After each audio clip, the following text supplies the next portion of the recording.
welcome to another Disclosure in the Media. I'm here with Ryan Pollenkarts again, and we are going into the life of Uriel Septim. I believe was it the third? I believe the seventh. Seventh.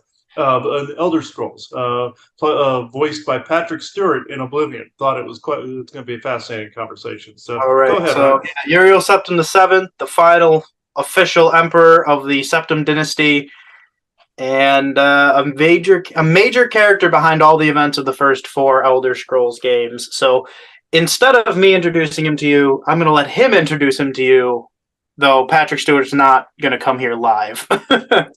That'd be cool, but yeah, no. Is it showing the Bethesda kind of thing? Yes.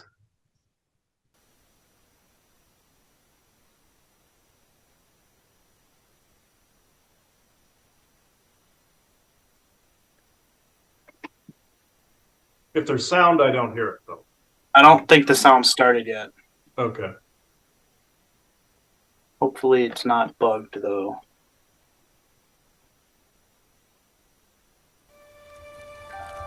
I was born 87 years ago. For 65 years, I've ruled as Tamriel's emperor. But for all these years, I've never been the ruler of my own dreams. I have seen the gates of oblivion, beyond which no waking eye may see. Behold, in darkness, a doom sweeps the land.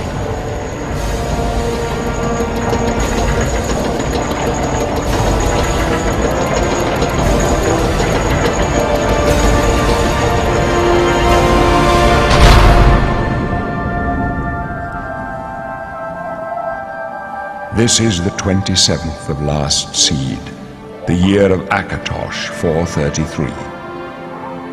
These are the closing days of the third era and the final hours of my life.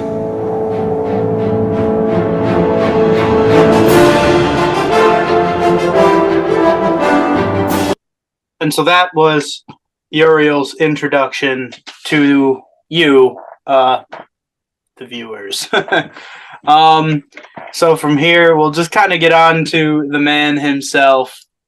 And somebody made this great, like, old school looking Victorian style portrait of him. And so this is going to be the cool picture. You can kind of see the amulet of kings around his neck there. And then this is very reminiscent of his Oblivion outfit.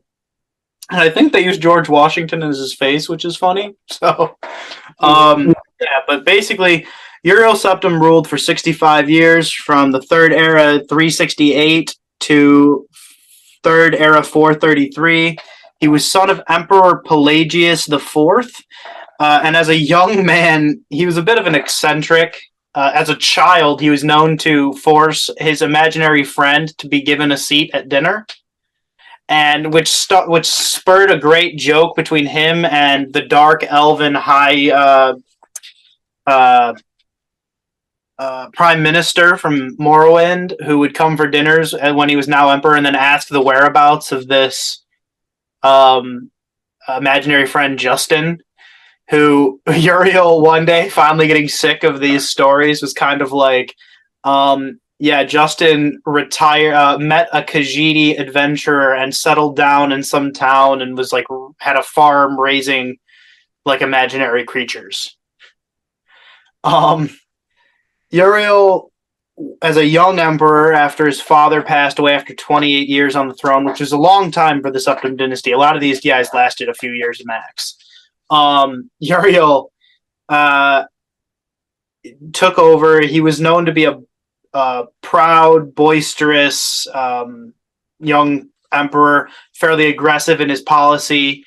He came into power at a very stable time during the Empire, so he wasn't really having to deal with much problems. So the few that he did have to deal with at this point in his life was he would go after very gung-ho. This was how he ruled for a fairly long time. He was known to be as diligent as Morhata, his great aunt and a once empress. He was also known to be as good of a political leader as Uriel the Fifth, I believe, and as great of a military leader as Uriel the Sixth, which are just previous emperors in the line, but all of them have their own major events and stories. Uriel himself was then, in 389, betrayed by the imperial battle mage Yegar Tharn. So Yegar Tharn is this individual right here. Now, I don't know why you would have this guy in your court. You could just look at him. You could tell that he's evil just by looking at him. But he was betrayed by Yegar Tharn, who used the Staff of Chaos, which is this staff in his hand here, to essentially... What Yegar did was he carved out a pocket dimension in Oblivion, a pocket realm, where time was distorted to move very slowly. So, and he imprisoned Uriel Septim there. By doing so, then he used strong illusion magics to impersonate the Emperor. The reason why he didn't just kill Uriel and take the throne using this magic was because the Amulet of Kings would have betrayed him if he had, and would have allowed the Elder Council to know that Uriel was dead. So Yegar takes over the empire for 10 years. He sits as this imposter emperor in a period called the Imperial Simulacrum. And during this period, the fairly peaceful, stable empire that Uriel had adopted is mismanaged. Yegar doesn't really do much than just like live the lap of luxury as the emperor. He doesn't manage anything. And border wars between various provinces start happening. The Imperial Legion does nothing about it. Banditry is rampant. Mehrunes Dagon and his forces in Oblivion invade the Battle Spire, which is like a pocket realm of Oblivion where Imperial battle mages go to like train. All of which, this is over 10 years. Well, during the period when Yegar took over, he kind of did a sacking of the court, like the Imperial Elder Council and court. So anyone that wasn't like 100% behind this new emperor, basically, like the new choices the emperor is making, he got rid of. Well, he got rid of a young minor noble who had a friend named Rhea Semaine, who was one of the other major mages in the court, who figured out what Yegar had done. And Yegar killed her. Well, her spirit goes to this young member of the court and explains what Yegar had done and how he'd taken the Staff of Chaos and broken it into various pieces and spread them all over Tamriel. And over the next 10 years, while Yegar's on the throne, this hero goes and collects all the pieces from all over these major sites all over Tamriel. Labyrinthian, the Crystal Tower in Somerset, the Red Mountain in Morrowind, just to name a few. The magic that the spirit of Rhea put on this champion was that until he had 7 of the pieces, Tharn wouldn't know that they were who was looking for the pieces. Because Tharn had thrown this guy in prison, expecting him to rot in the Imperial City jail forever. But Rhea's spirit freed him, and then he went out on this quest. So he gets the 7th piece, he puts the last piece together while being hunted by Imperial agents sent after him by Tharn. Tharn, once he gets all the pieces, he goes to the Imperial City Palace, to the depths beneath the White Gold Tower, and finds this life gem that Tharn was going to use to turn himself into a lich, but had already put his life essence into. Using the Staff of Chaos, he severed that connection, and when if a lich or a person becoming a lich is severed from that object, they just their life force dwindles away, and they basically melt into just like the universe, basically. They just kind of go out of existence. In the act of doing that, Tharn's pocket dimension that was holding the real Uriel Septim collapses and spits Uriel back into Mundus. And so Uriel's back, names the champion, the Eternal Champion, and basically Uriel doesn't look like he's aged at all, even though it's been 10 years, because the time is slower there, but he's mentally changed. He's no longer a gung-ho young man. He's now a much more wise, cautious, and more willing to use the various tools at his disposal to do what needs to get done. Where instead of before, he probably would have led an army himself to deal with whatever was going on. So as a result of Yeagar's deception, the Empire is a mess. We've got open revolts by the local kingdoms in High Rock. King Lysandus' ghost. King Lysandus was helping Uriel, but he died, and his ghost is running amok with his ghost army in Daggerfall, which sets up the events of the games of Daggerfall. The Tribunal Temple is kind of pushing their weight against the Imperial government in Morrowind, which they kind of have the right to do so, and Morrowind is kind of still theirs, but Morrowind also has a large Imperial colony at this point on Vardenfell. So there's messes all over. There's also just banditry running rife. One of Uriel had a bunch of had two bastard sons we know of. One of which was Martin, who we'll talk about later. The other one, whose name eludes me at the moment, he became basically a high religious official and decided that his father's crown should be his, and then tried using the temple to get it. Most likely Joffrey and the Blades killed this guy. And we don't know if Uriel ordered it or if they just did it. We know that Uriel had other legitimate heirs, but they were kind of like partying guys. They just kind of like partied and did whatever they wanted to. They weren't really that involved in running anything. So in the wake of this, this is Uriel in the end of Elder Scrolls 1. This is what that's funny. Yeah, that's picture funny. looks like. And then that's Abner again. This is the Eternal Champion, the best picture of him that you can find, because the champion that freed him gets named the Eternal Champion, is then said to basically become a servant of the Empire, and he goes on to serve the Empire greatly for the rest of his days. That means fuck all, in my opinion, because you never see him again. Mm-hmm. Well, there is a theory that Chancellor Okado, who you do meet in Oblivion, is this person. It's not great.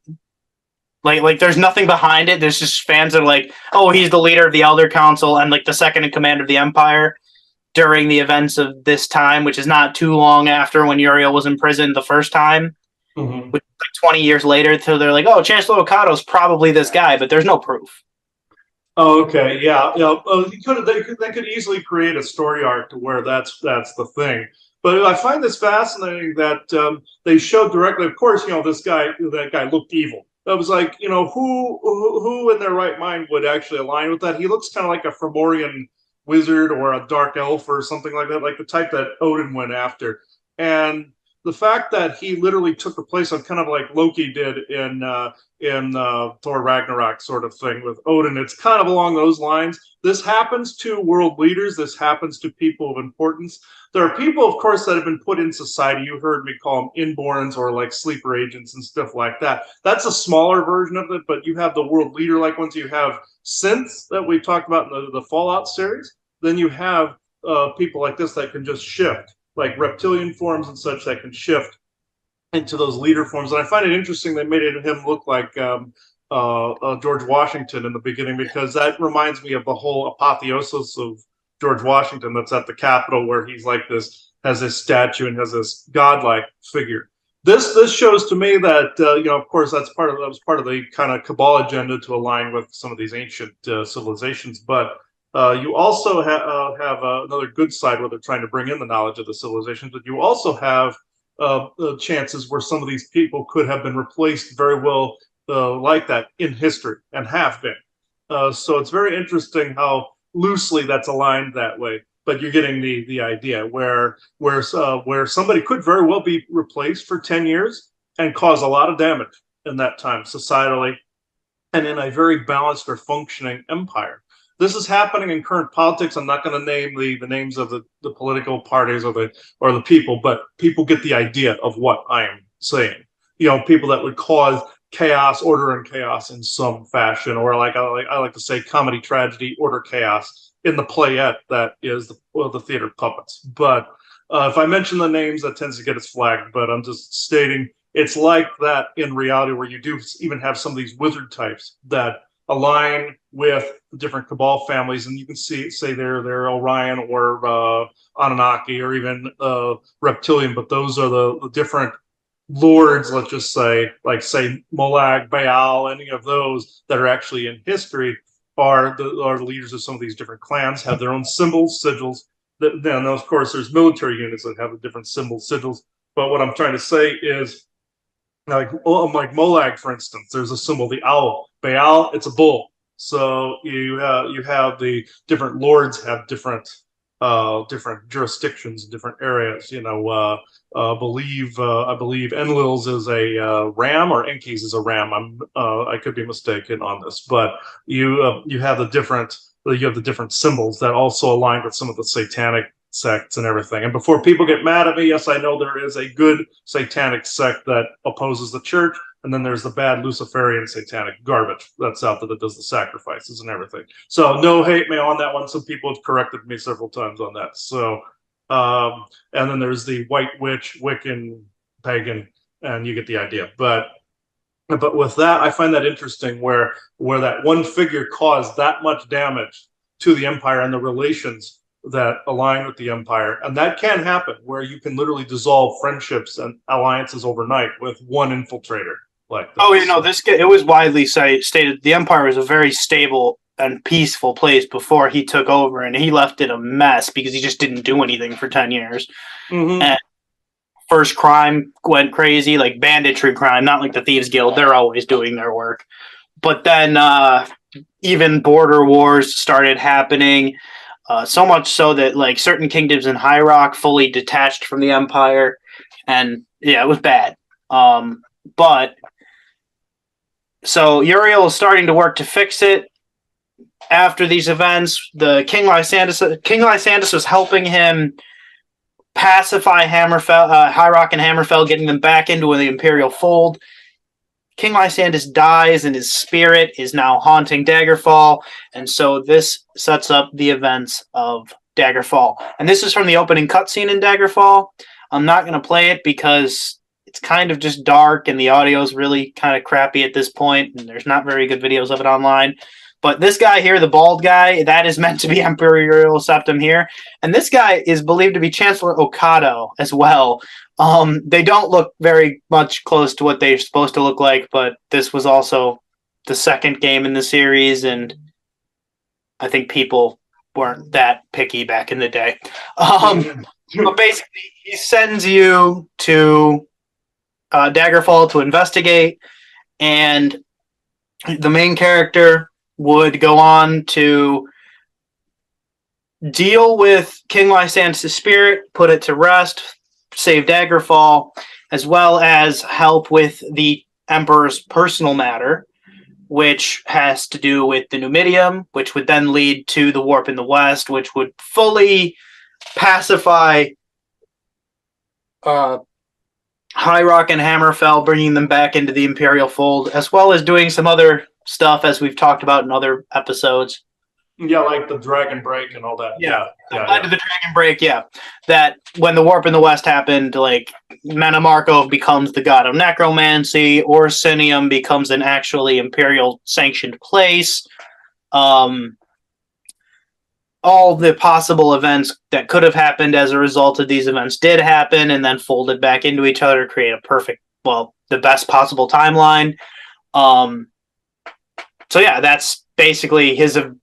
But the only thing he does in Daggerfall is he gives you a gift, and he sends you on your way. And that's it. This is basically the level of his enrollment. That, and you get to see a letter that he wrote to the Queen of Daggerfall, King Lysandas' widow. That's it. That's the involvement. That's just the involvement that they wanted him more involvement. By the time you see that more involvement, he's dead. So at that point. Well, and then in Morrowind, he is mentioned, as having seen a vision of the main character who would go on to become the Nerevarine, and understanding that he had something to do with the Nerevarine prophecy, was most likely one of the possible reincarnates, because everyone who's attempted the prophecy is believed to have actually been a reincarnate of Nerevar, but just they weren't good enough to be the actual Nerevarine, basically.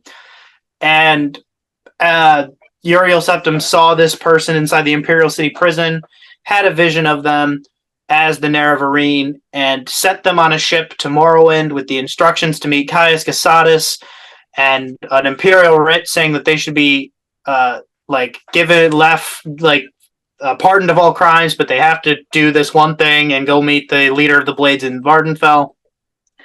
And I mean, that person would go on to become the Nerevarine that would end the Tribunal Temple, its main control over Morrowind, by when they beat Dagoth and destroyed the Heart of Lorkhan. That took away basically the source of the Tribunal's power, and then two of them get killed. And Vivek, you can either kill him if you want, or most people believe Vivek is still alive out there somewhere, but no longer being worshipped. He's no longer being worshipped as a god. I think he's still considered a saint in like the Morrowind religion, but that's kind of, I think he's actually considered an anticipation, which is like he's like a saint essentially. Like a master pretty much. Yeah, he's not like a god anymore, but he's still considered to be like a enlightened person. That's like how they do with the Jesus narrative, where some people just see him as enlightened versus a big god. It's more like he's a prophet than he is like the Pope or anything, because he doesn't have like a role in the religion anymore, but he's still considered like an enlightened individual. But as a result, the Imperial colonial empire, the Imperial like influence on Vardenfell expands, and Morrowind itself just gets brought further into the Imperial fold and is reaffirmed as an Imperial province in a way that it wasn't before. So Morrowind, even during this period of peace, was still getting pushback was kind of an independent thing in partnership with the Empire. Now it's an Imperial province. So it's better off than before even the Imperial simulacrum when Yeager Tharn took over. But that's, again, his involvement in Morrowind is basically just sending the character out on a boat, and that's it. That's all he does. He's got his hand in everything going on in the latter part of the Third Empire, in the latter part of the Third Era, but you rarely see him other than in Elder Scrolls 1, the beginning of Elder Scrolls 2, and the events that we're going to talk about here right now. And now we get to Oblivion. And so to set up Oblivion, because we've talked about it a little bit, but the setup is the Mythic Dawn cult assassinated his heirs, all of his public heirs. His heir that was his bastard son that was the leader of the church, basically, like the Temple of the One, was taken out by likely the Blades or someone else high up in the Imperial government. Or even him. We don't know, though. It's never stated that he ordered it. And Uriel doesn't seem the type to order it, so I think it was probably a Blades agent or Joffrey, the leader of the Blades, or someone in the Elder Council. But essentially, the Blades are now moving Uriel because all of his heirs are dead, and they're going to bring him to Skyhaven Temple and protect him there at their headquarters because they know that the Mythic Dawn assassins are coming after him. So he has this vision that he's going to die soon. So he's kind of he's going along with it, but he kind of doesn't believe that he's going to get out of there alive. And they show up to your cell, and you're this imprisoned person in a cell that's not supposed to have a prisoner in it because there's a secret passageway underneath it. And Uriel looks at you and goes, "I know your face. I've seen you in my dreams." That's where this quote comes from that's on the bottom, because that's just an in-game screenshot when somebody took it then. And basically, Uriel convinces his guards not to kill you on the spot and is like, "No, let him come with us. If he could, I know he'll be useful in the days to come." You kind of break off from them in the sewers after a certain point because they don't want you following them out because they think you might be working with the Mythic Dawn for some reason. Then you meet back up with them, and then your whole group, the little party, gets cornered in an area where they can't get out of. And Uriel's guards kind of fall one by one, except for one of them named Boris. And Uriel himself gets assassinated in this scene right here by one of the Mythic Dawn agents. But Uriel, having understood that this was already going to happen, you couldn't have stopped it, gives the hero of Kvatch, the prisoner who came with them, the Amulet of Kings, and says, seek out Joffrey at Wainwright Priory and keep the amulet out of these guys' hands. He is then killed, and he falls out of the narrative at this point, for all intents and purposes. And the events of Oblivion go on as you would expect. Martin becomes basically emperor and ends the Oblivion Crisis and the Dynasty when he summons Akatosh, and Akatosh shields shut the doors of Oblivion and ends the Crisis. And that ushers in the Fourth Era, basically. Chancellor Okado kind of becomes interim emperor until the Medes get their dynasty a few years later, but that's the life of Uriel Septim VII.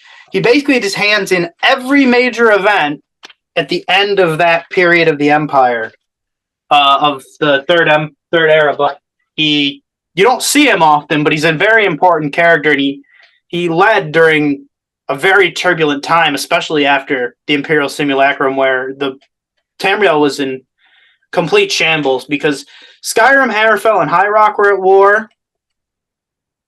So, like, the Markarth and Solitude parts of Skyrim were fighting the border parts of High Rock and Hammerfell. Valenwood had border skirmishes with southern Cyrodiil, and they were even taking islands from Somerset, like coastal islands.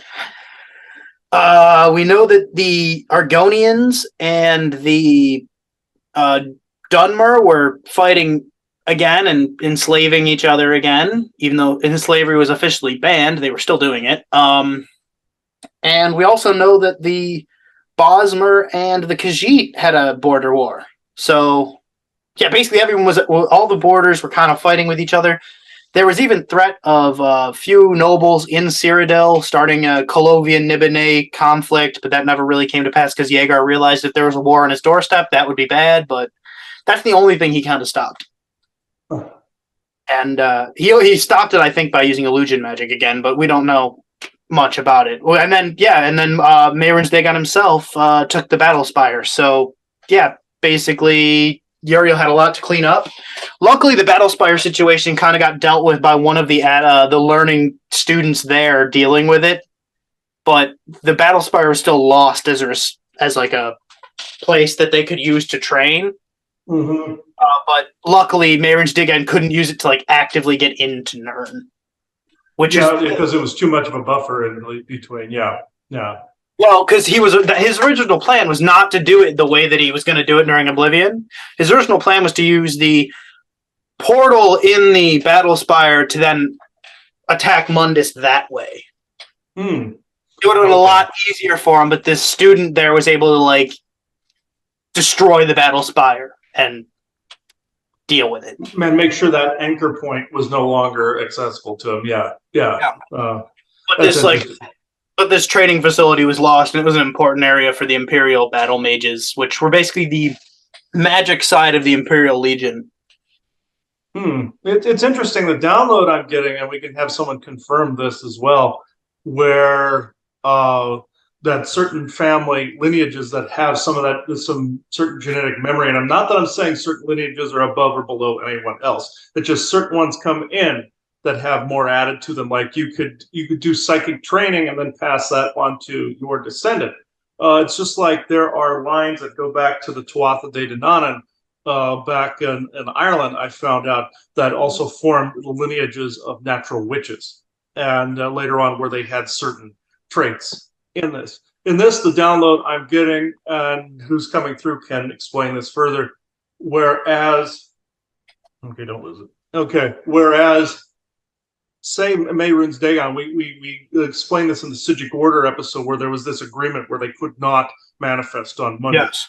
Well, this I feel has to do with this, where Uriel Septim's line. And in this case, Martin Septim, he was an aspect of Akatosh, essentially, basically laying down the law, saying, no, you cannot manifest here, you cannot destroy this, you cannot claim this. And just like what you said, Molag Bal destroyed that whole village, basically, that sparked the this happening. Yeah, he pulled that whole village into his realm. Yeah. Yeah, and basically corrupted the whole thing.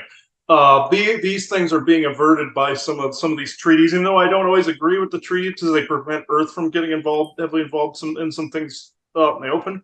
This, I feel, there are lineages that are counterbalances to this to keep some of these forces from manifesting here in our reality.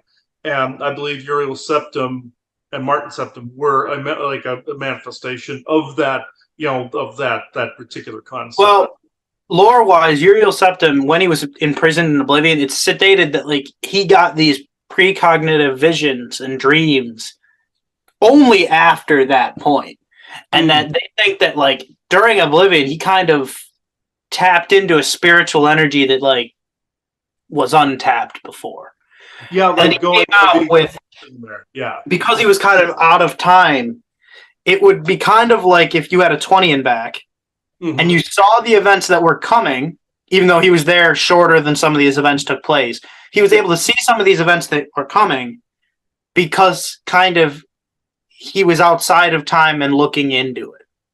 Yeah, exactly. I'm being told you're correct in that, in the concept, because like in a 20 and back, you have you, then you have, of course, when you've been abducted and taken into the 20 and back, now you have two of you for this 20-year period, and you're getting this quantum entanglement back and forth until that version is put back in time. It's the same thing, whereas when I had my near-death experience in 2009, in 2008 was the end of my 20 and back. And there was a ton of distraction between that point. Very violent distractions, got robbed at gunpoint, got harassed by cops, all this other stuff happened during that time. Emotional turmoil, poverty turmoil, any form of targeting you could think of from mental to physical happened between 2008 and the end of 2009 when I got hurt. When I had the near-death experience is when I started to bring back certain things with me, some training that I'd had in my own SSP period where some of my psychic abilities heightened even further than where they were. I could channel and do stuff before that, but it just went into overdrive. What took place at that point, of course, good forces were blocking the military from taking my consciousness at that time. And I came back and my head was all fuzzed, but I came back with more information. I feel it's like that with Uriel Septim, where he just kind of just soaked up that information and was able to bring it back with him, and some of that energy, and bring it back with him here. That's kind of what that is saying, and tapping into a greater expanded self, either oversoul or universal energies. That's kind of what that's signifying to me, where he was in that space out of time and he was able to implement and then foresee things to come, because he had been in a space outside of time where that plan, they could see that plan already implemented. So therefore he came back with that ability to precognisantly see what that agenda was, dream time, and also he was given that stream of information in his dreams. Normally in dreams, aside from dreamtime invasions, that's what's supposed to happen, where you're either getting rid of things that don't serve from past lives, you're getting rid of traumas, you're getting downloads of information. That's essentially what the character was doing, was essentially that. So that's very, very interesting, where he was in a space outside of time before that, or just in some kind of space that he could precognisantly see all this. Sometimes there are dimensional layers and timeline layers as well, where things move faster. This is why some attacks happen so quickly here, because it's in a space where it's moving much faster or not at all.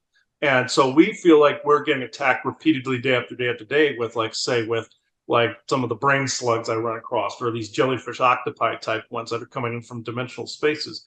Granted, they're being pulled from the void dimension, other planets, other areas, but you're dealing with people that can do it in a space that they are taking years to formulate some of these attacks, and it feels instant to us. That's how much of a time differential there is there. So I can see how someone in another space could then reincorporate that here and have a tactical advantage, having been in one space, just like SSP veterans have a tactical advantage as far as manipulating energies and information, either good or bad. There are insiders that have come back that are being manipulated to manipulate SSP narrative in a bad way. Mhm. And then there's some that come into it as wild cards, as a good way, informative in a good way.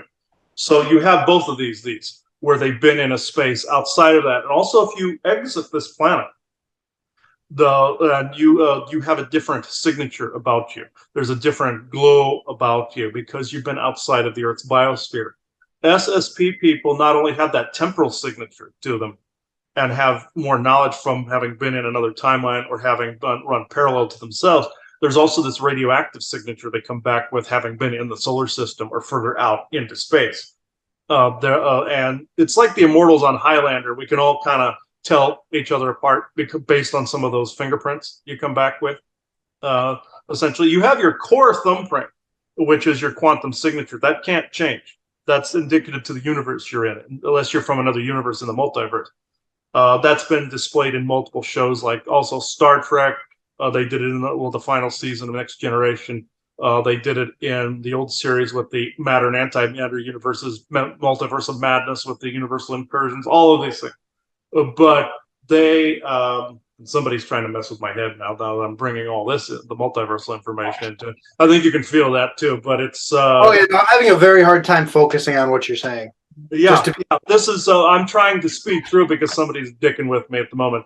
But But the thing of it is, it's a signature that is then locked in from that point forward. This other energy residual, or it becomes part of your overall signet or signature, and you can be told apart from the surrounding. So this is.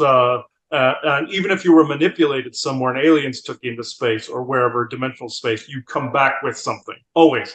That just like, say, even the soul cairn in Skyrim, when you go in there, there's a piece of you there, and you come back with a piece of it, and so it's like that.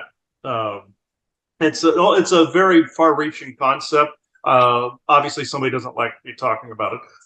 So yeah, I could feel this was like, oh, mind whammy for a minute, but I was able to get through that. So I don't know what if you have anything else to add. I can bring someone in. Yeah, not really. To be frank with you, I got really kind of disoriented there, so a bit of that kind of was lost to me. Yeah, okay. Yeah, good thing it's being recorded.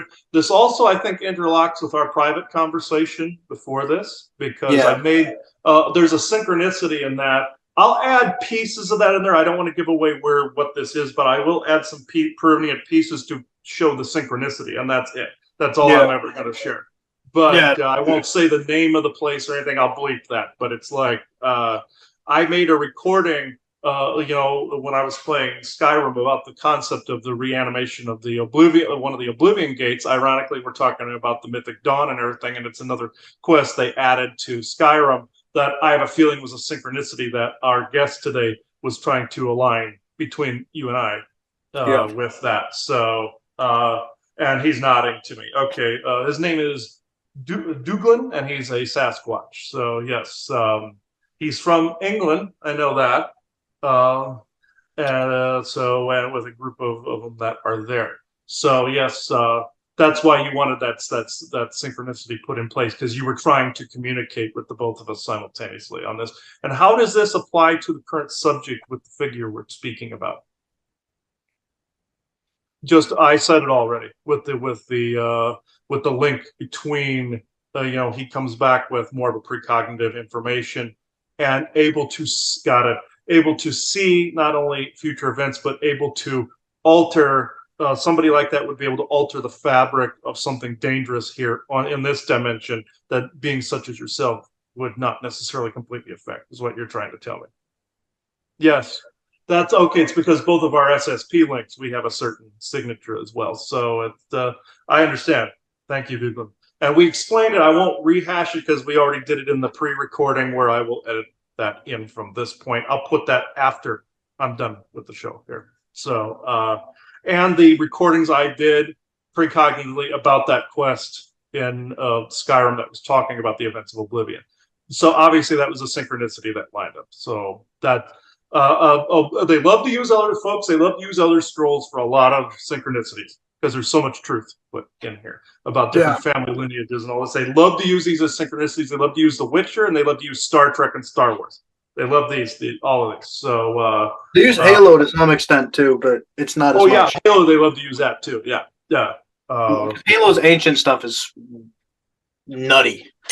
That would be a good conversation in the future on Halo too. But about the secret space program, also the super soldiers and all that. I won't Oh go no, into I'm talking about the ancient like precursor stuff. That stuff is nutty. that. And has a lot of synchronicity stuff, but I haven't read through the entire book series yet that goes into basically the fall of that society to the flood and why they fired the Halo rings. I just haven't had time to finish it. So, well, yeah, that would be a wonderful series to go through for synchronicity. Okay, anybody has any comments? Put it in the comments below on that subject if you would like to see more of that. Douglin? It is Douglin, right? I did get that right. Okay. First, I thought he was saying Dougal or Duncan or Dugan, but it's Douglin. So okay. You want to speak? Yes. Okay. He's extremely sarcastic, folks. He's like, no shit, like that. So all right. Let's see here. He's also quite strong too. He reminds me of the forest person that's here in the Mongolian room by the name of Kyosa. They're very similar in look. He is a Sasquatch with a slightly longer neck, but he has some curved ears back. So obviously there's some elven somewhere in there. A mix. You're a bit of a mix, but you're mostly forest person is what you're trying to say. Okay. All right. He says you talk too much. Shut up. Okay. For God's sakes. Yeah, he's saying I have too much of a boost in my system. I use energy drinks to keep up sometimes. So, all right. Oh. Okay. Okay, Dugan, if you could use the crystal, please. Yeah, if you would. Benevolent Dugan, yes. Benevolent forest people, benevolent Dugan. Yeah. Ooh.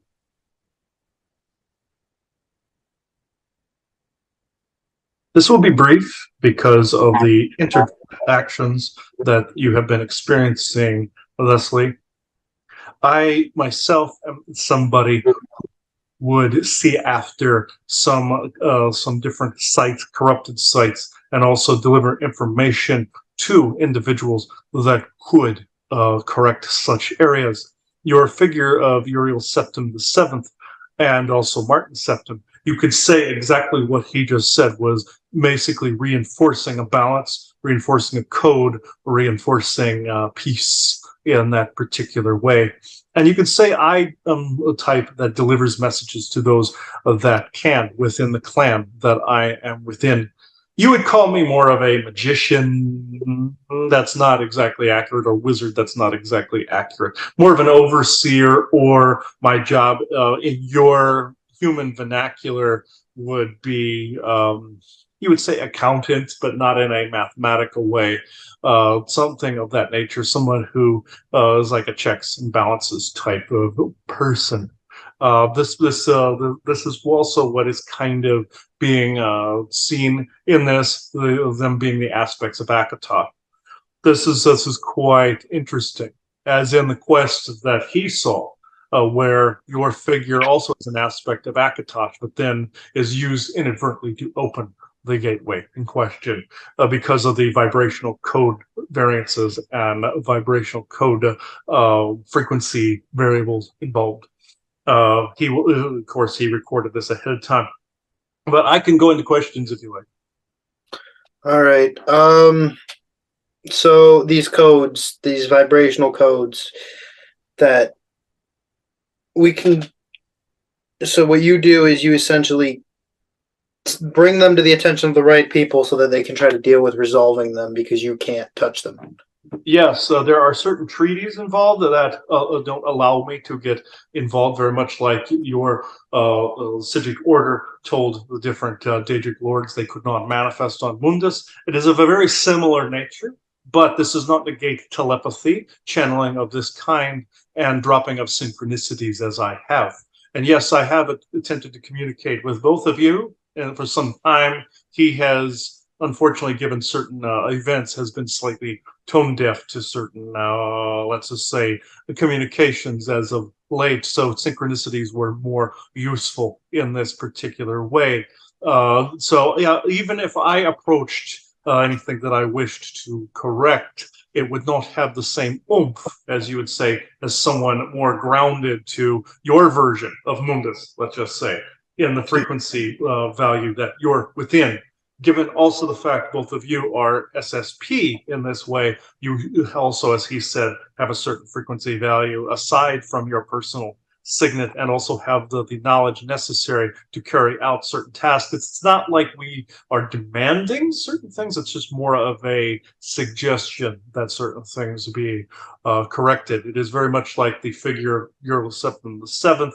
Again, they took him. Think of this in more of a predestined sort of thing. They took him to a place outside of time. Therefore, he gained or awoke the precognitive abilities, just like his accident. It was something, not necessarily an accident, but they knew that he would come back with certain information that would be useful to him from that in-between space, where he saw different beings and such that were buffering the military from taking his soul essence, soul family, as it were, his grandfather in particular, that was doing this. So yes, this is exactly what I am getting at. Yes. Okay, and do you foresee this work ramping up as we move into newer energy types? Or do you think that the majority of these kind of places will kind of just be reabsorbed when your reality kind of melds with ours into a more stable situation without having on the ground agents having to deal with it as much? Because like I'm guessing you have people coming to deal with it now, mostly because these day areas are dangerous to have, like chancers that go by. But in the future, it'll be dealt with by sort of your people as realities kind of meld together. Think of the site in question I mentioned in the pre-show recording. That would be more like an interlocked linchpin or staple to an incorrect destination frequency value. Attempting, see, in the physics of it, you have one frequency and another. In order for a ship or portal to travel or interlock, you must take this frequency and interplant it over here. This is a physics that is all through creation. This creates quantum entanglements, hence also why the worlds he calls the real Elder Scrolls planets cannot connect to Earth currently because of that same threat. This particular site I mentioned before is one such place. As you continue forward and start correcting these things, as he says, in millimeters and centimeters, this begins to make it so that us moving into more of an interlocked, let's just say, partnership with you is more possible. And yes, some of those agents on behalf won't be as needed. Now, your bad guys in history have sent people on quests and tasks for the same reason. They have, because they cannot get near a site, say like your Hercules, for instance, of which was in his past life circle. Zeus sent him on the 12 labors, yes? In this instance, there was, say, Cerberus, the mutated hound, I'll just say. There was the Aranthian boar and the lion and all of these things. He had to take care of. He calls this the Hercules initiative, where they're an agent on behalf. That was something because Zeus and the other gods, the Olympians at the time, had created some things that were no longer safe for them to go near because the vibrational frequency value was too different, and also they were, as you would say, wusses. So in this particular way, the Trades also prevented them as such. But Samson was the same deal, where his killing of the Philistines was of a genetic variance that a certain group did not want. This had nothing to do with your benevolent God or benevolent source creator in the slightest. In this particular way, these were all they were agents on behalf of another in this way. We are not saying you guys are this. I would not bestow any sort of ranking or anything like that. This is more like, yes, is this opportunistic? Yes. Was this planned a little? Yes. But it is not something that you must do. This is just something that there is some timing that we ask you to be part of. This is all. Okay. The energy at the moment seems a bit lower than in the recent days. Is that due to work going on by negative groups, or is that more just the kind of ebb and flow that's normal? Because it seems like it's lower in like a considerable way than normal. Yes, you are correct in both respects. There's some fear going around because of some of your recent election stuff and political nonsensical puppet show and puppetry that's going on, as well as the time of year is quite intense. Say your Halloween, for instance, is the most intense time of the year, or Samhain or Samhain, however you want to pronounce it. They tend to do some of this negative activity and energies towards this time of year because it is so intense, all the way leading up to your Christmas time frame or your winter solstice time. Even with the offset calendar and the cross quarters that were offset by your cabal and your church, it is still within the power threshold. Yes, there are some lower vibrations that you're sensing that's more intensive because of thought forms that are out there, and even projections that people put out there called egregor, or whatever you want to call them. They are essentially a poltergeist thought form. These things can become more intensive at this time. Overall, some of the energies of the planet are in a lower lull, as not only just as a result of this, but it is massively fluctuating at these times of year. Not just on your Halloween, but it is most powerful then. But it then dips a little bit towards your solstice. It will even out at the coming of the next year towards the next equinox.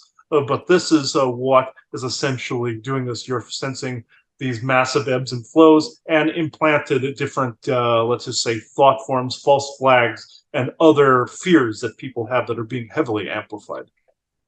Okay. I think that does it for questions today. I'm still a bit scatterbrained and I can't really formulate things as well as I would like. Yes, this is as a result of these energies and the certain attacks that you two were under in the past couple of days. This is why his interview yesterday was not successful, because of these strange energies. This is why his interviewee overslept, because of the heavy amounts of influence. Nothing of judgment against any of you. This is essentially what is going around, you can say. Not unlike a virus in its own way, but it is more of these codes and these frequency values that are bombarding. And there is a lot going on, and he was correct in the pre-recording. There are some things building towards other false flags and other things that your cabal is trying to, let's just say, utilize, and also transformations that they are going under, that they're attempting to utilize these different times of year. So the scatterbrainness is understandable at best, and we too are going through some of these different challenges. The group that I'm a part of is, yes, it is a forest person group, but it incorporates elves and it incorporates other beings. There's also such on the site the puckwudgies that you were speaking about before. They are little mischievous little bastards that like to, as he says, likes to kill animals and cause different confusion of thought and different misalignments of energies. They even like to misalign the eyes of different people and the third eye to make sure that you're more scatterbrained, even by their mere presence. They're not present at the moment, but I'm just saying they love to do things such as this: break things on property, mess up people's energies on property and self. This is also another thing I was pointing out, but this is causing scatterbrainness, and this will pass. Okay. Now, I actually would like you to give any information that you think needs to go out to the public, that, because this is kind of, I'm going to open the floor to you to say anything that you wish to put across to humanity. Yes. Grounding is very important right now, because this energy and residuals and sliming that is going on is misaligning people's energies at an astronomical rate, and misaligning your thoughts, misaligning the sense of self and the I am presence, hence the spells that you've heard of the they and the thems, of the neutrality, attempted neutrality that is in the periphery, tempting for people to not acknowledge the self, the I am presence. Doesn't matter what that I am presence is, you see, attempting to misalign that, de-evolve people into more polarized thoughts, devolve people into more of a barbaric state. Hence, it is not necessarily completely working, but in the fear state, in the thoughts, it is actually going out there currently. This is also what's going on. Grounding, realigning, finding times to realign yourself at any chance that you get to do so. Granted, it is good that if you say go gung-ho towards your dreams, passions, creativity, and goals, and anything that brings you joy, love, any of those things. Wonderful thing. But love is not the only staple here. Protection, grounding, all of these things included. This is something that you must do. Visualize yourself having your bare feet to the earth. If you cannot put bare feet on the earth because it is too cold, obviously, in places, you can also, as he does with a shungite plate, carry silver with you in places, carry different stones with you in places. Do not want to become 100% reliant on certain tools. See your protection coming from within and surrounding you an impenetrable shield. Mix all these things. Get rid of items that no longer serve. Get rid of text that no longer serves. Get rid of things like even old photographs, old points in your time, as he does with his old notebooks. He's doing the same as for the time of this recording. So these are things that are very important. Anything that these forces can worm their way into your home. Create a stable fortress, create a temple, create a sacred space. This is what is truly needed right now, more than it was even a few years ago. Okay, then. Thank you for your time, and I hope all is well with your group in the coming days. Thank you very much, and we send blessings to both of you and any of your family members, spouses, anyone that is involved in those that are listening as well. So thank you from us to you.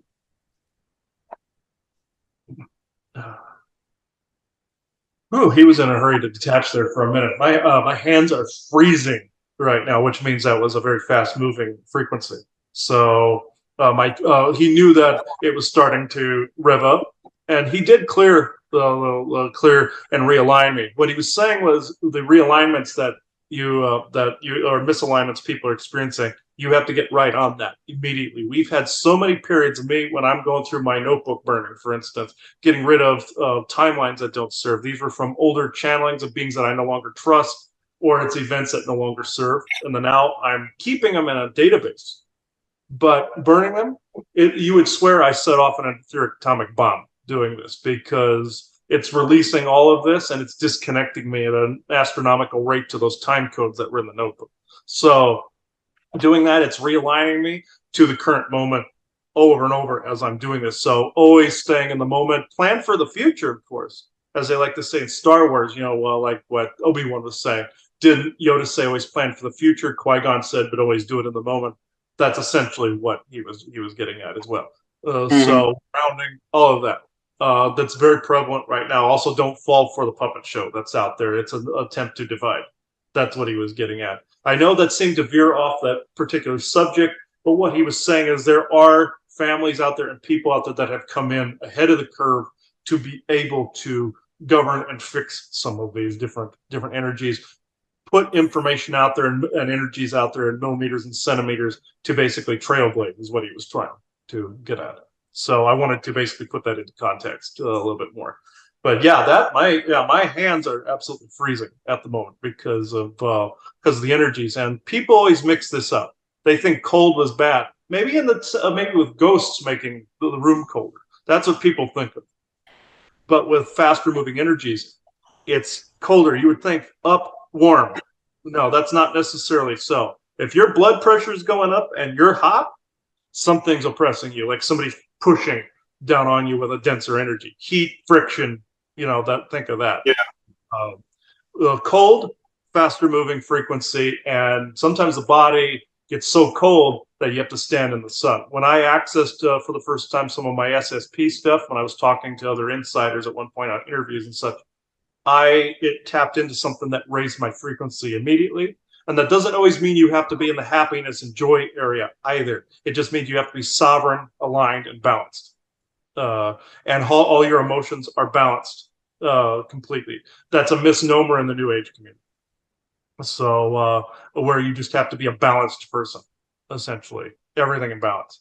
and that affects the environment around you more and more. That was just a misnomer that was planted in to divide people from themselves, where you're supposed to push negative emotions away like they're another entity, but that makes it so you don't deal with whatever this shadow work that you need to do at the time. So that, I know it seemed to veer off, but it seemed very synchronistic the way the conversation went. So I believe that's good. Both Duklin and Isaac, yes, you're watching over there. Have some fairies watching too. I'm seeing several of them. So that's very, very interesting. The fact that where you are, Yeah. in Ireland, yeah, that's Yeah. very interesting. Land of the fairies, essentially an elf. So that's very fascinating. I don't know if you have anything else to add before we take it out. No, I don't have. Everybody stay safe out there. It's a wild world we live in. Don't do anything stupid and make deals with things that you don't understand what they really mean. Yes, exactly. Don't make pacts just because somebody tells you to do something. You don't necessarily have to do it, like Duglin was saying. But yes, are you here sometimes to help with these things? Yes. So it's not like it's an order. Any being issues you an order or an edict, don't bother listening to that. So Yeah, I've heard rumors recently that that's kind of ramping up and that they're trying to make deals at the moment. yeah, they're trying to make deals. So certain beings are making deals and such. And there's a lot of Faustian pacts happening right now. So don't follow any orders. You live as your own sovereign, self-governed self. And if it's something that is benevolent and for the highest vibration, highest good of yourself and surrounding, go for it. But at the same time, also if you're needing to learn something from that situation, yes, but don't just blindly say thy will be done. Don't do that. Bad move.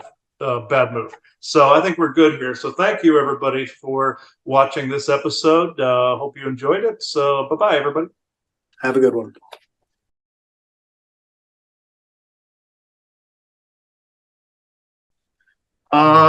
So today's topic is kind of all over the place because I got zapped last night real bad. Yeah, I got zapped yesterday too. So it's like, so what happened on your end? Well, it's been over the last couple of days. So yesterday I was just lethargic, couldn't really do much because I think it really had happened the night before. I had gone to sleep fairly late, about 1 in the morning, which East Coast time would have been like 7, Okay. 7, 8 o'clock. Yeah, it would have been 5 here. Yeah.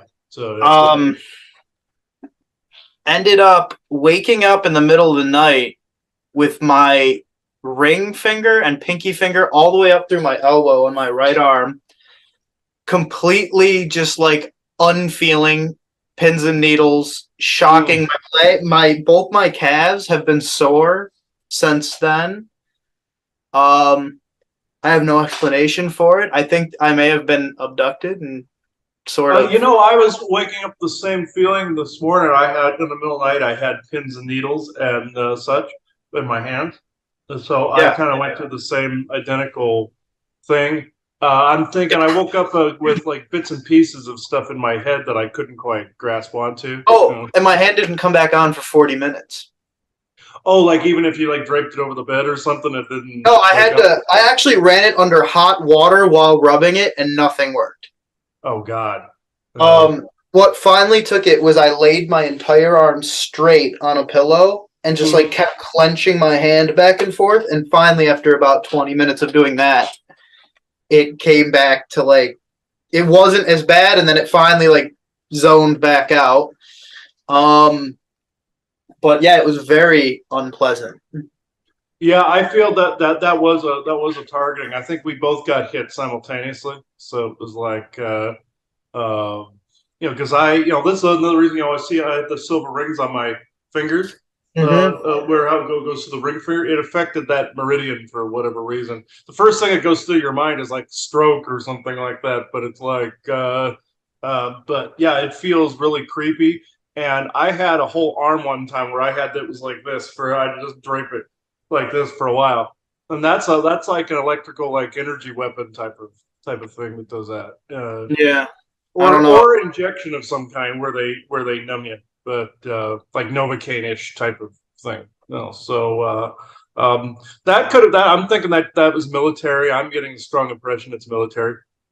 Yeah, so that's just okay. Yeah, my energy just lit up when I said military. So it's just Was there things in me now that they left there? ooh man, that's hard to see. Let's see. Oh, ooh, that's making my eyes water. Whatever that is. Let's see. I guess my eyes viscerally react to the like implants and stuff. Now let's see. Hmm. Wow. Okay. No attachments so far. There's a chemical in your system that's wearing off. It's in your bloodstream. And it's also, yeah, this was like Novocaine or something. I can, it's similar to Novocaine where it numbs an area or their version of it. I'm seeing an injection point at 3 different points in, like on the neck, which was the last one, and then on the elbow, and then hand. I'm not sure why they were doing. I'm thinking, huh? What about the legs on like the calf, the outside of the calves? Yeah, there's injection points. They did. What the fuck is this? Okay, they went into the deep muscle tissue for some reason. Yeah, no, because my calves like feel like I had a shot. Like Yeah, you know this that, was like that pain that you get like when you tense up after a shot. Mm-hmm. It's like that in both my legs. The Yeah, I'm right seeing a lot injection points all over the place. Yeah, I feel the same way. So yeah. Oh, yeah. This is yeah. I'm seeing all these injection points. I'm not sure what the hell they were after per se, but they may have been trying to numb you so you wouldn't fight back. Because you could have clocked a couple of them. So it's man, that's real murky. I'm trying to rewind the clock back, but that is very murky. I'm seeing figures in some medical gear, but there is also military, like a couple soldiers. What the hell? Hmm. They were. If my intuition's picking this up correctly, I'm seeing that they're from a nearby facility. They're not far from your location. Uh, well, they not did far the, from here could be Britain as well, because Britain's only like 30 miles from here. yeah, yeah. So yeah, they could have come straight from England. So yeah, yeah. This yeah, I think they either went through like I'm thinking they went underwater tunnel or bridge or something because I'm seeing they they uh, they got there fairly quickly or flew or something because this they were there fairly quickly and they were gone fairly quickly. I'm thinking they did this to several people that were there. More than likely testing psionic abilities or this seems different than the usual tests though. What the hell were you after this time? The Keshic record around it is basically pointing out all the injection sites through the upper arms and lower calves and or the calves and deep muscles. They even got you in the butt. It looks like so like it would have affected the sciatic nerve a little. So Is there any guides that can speak on what may have happened let's in a see more here. clear way? Yeah, Isaac, you can talk. Let's see. Let's see. But Isaac, you were very cautious to tell me anything this morning. So what happened? Yeah, okay, can you speak up? I'm apparently kind of psionically deaf. You're gonna have to speak up here. Let's see. I know it's a numbing that will go away, but who did it? Okay, a local military faction running what kind of tests? From athletic to psionic to what else? What's these weird injection points in the muscles? That's kind of like the whole Captain America thing where they went into the deep muscle tissue and then radiated him. What's going on with this? It's similarly laid out, sort of. And did I wake up like because I woke up and then went back to sleep after this? Was I woken up like right after these individuals put me back? Yeah. Yeah, because it was only like 2.5 hours after I fell asleep, which was the interesting part. Yeah, they waited till you fell asleep. I think they were laying in wait for people. Even though they can't put people to sleep, some people they have to wait a little bit. So it's like, yes. And did they remove him from the room? No. Okay. They couldn't. Okay. Well, they have portals and everything. They could have just, but they didn't do that. Okay. What faction is this? Oh, I have an idea as to why they couldn't have did that. Huh. I think there's a Sasquatch around that's not proficient enough to make themselves known in like true quality, but has been like in the space. Mm-hmm.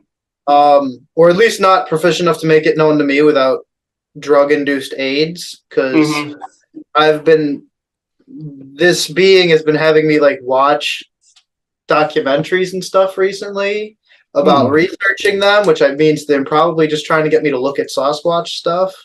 Mm-hmm. Yeah, they're basically synchronicity to try to get you to connect to them. So I think maybe the military people ran into that, or realized something was around that was keeping them from taking me. Yeah.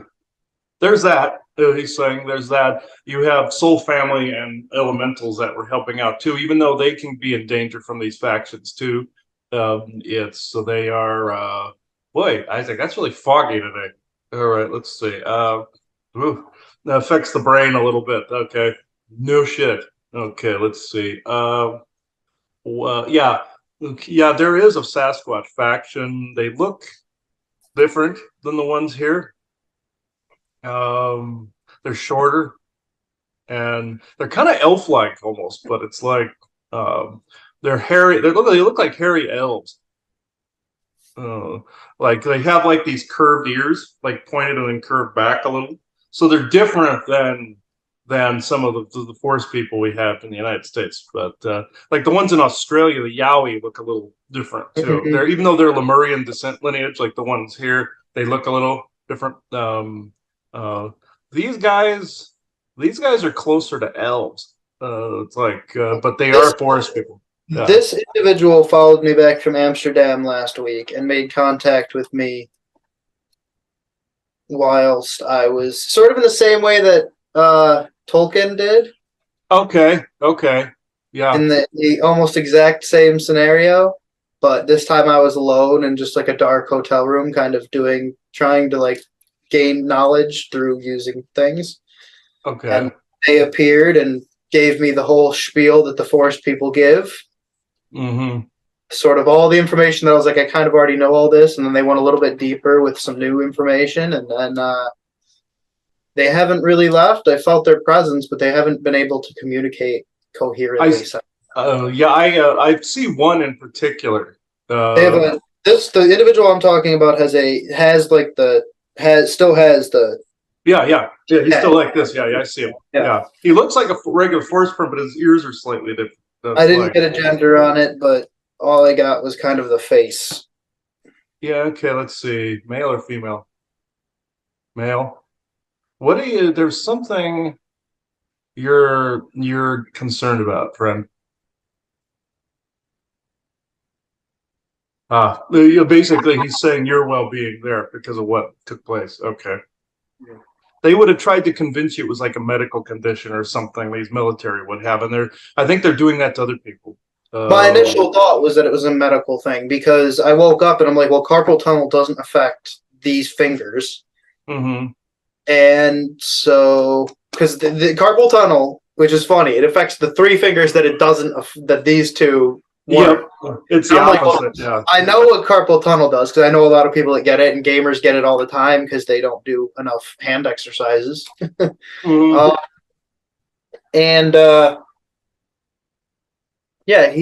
I was like, well, this can't be carpal tunnel, but everything else, like it's very similar to carpal tunnel. But I haven't had a problem since then. But yeah, waking up and not being able to feel my arm. Initially, I thought I fell asleep weird on it. But the reason I know I couldn't have done that is because I actually had this blanket wrapped around me and tied off, almost like a sleeping bag, so I couldn't have fell asleep on my arm. Okay, yeah, okay, I see what you're saying. Also, sleep paralysis, like the paralysis the aliens do sometimes will do that too, but it's actually both. Okay. There's still my chest is getting severely heavy though. Man, that's like a kick to the chest here. So let's They've see. been removing things. Could this group have been removing sort of SSP implants that were kind of dormant? Yes. What's your name, friend? You seem familiar to me. Let's see. What's your name? Um, um, um, oh, can you clear up that heaviness for my friend first, Isaac too? But I'm getting a hard read because it's like this weight. Like I sense the force people weight is like right here on the forehead, but I'm getting this really deep like heaviness on the chest. That's usually a Geiger counter to me when something's around. So I've been experiencing that a lot here because I've been getting rid of a lot of haunted stuff, like notebooks, all this other stuff. So I had to get rid of my ghost box yesterday. So it's like because of that same reason. So something is very angry. Wow. Okay. All right, guys. Do I have to get the sword out? Let's see. Oh, God. Okay, somebody's trying to block these forest people. Now I'm feeling this in between here. Excuse me. Yeah, you can step aside, whoever you. Ew. Yeah, whatever. Back up. You're some kind of Fomorian wizard or vampire. Get away from me. All right. It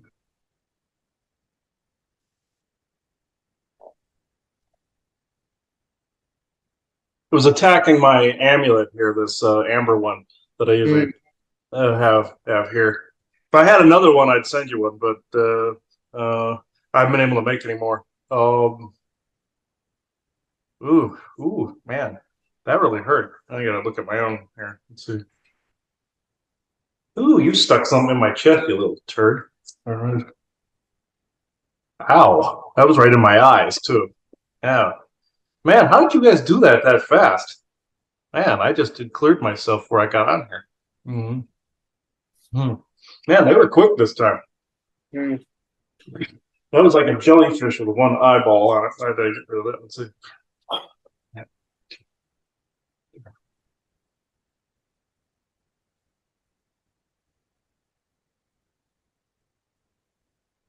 Okay, to the Benevolent Forest People faction. Scrumpy, I know you're talking out of the one edifice, so. Yes, it's them. What is the heaviness?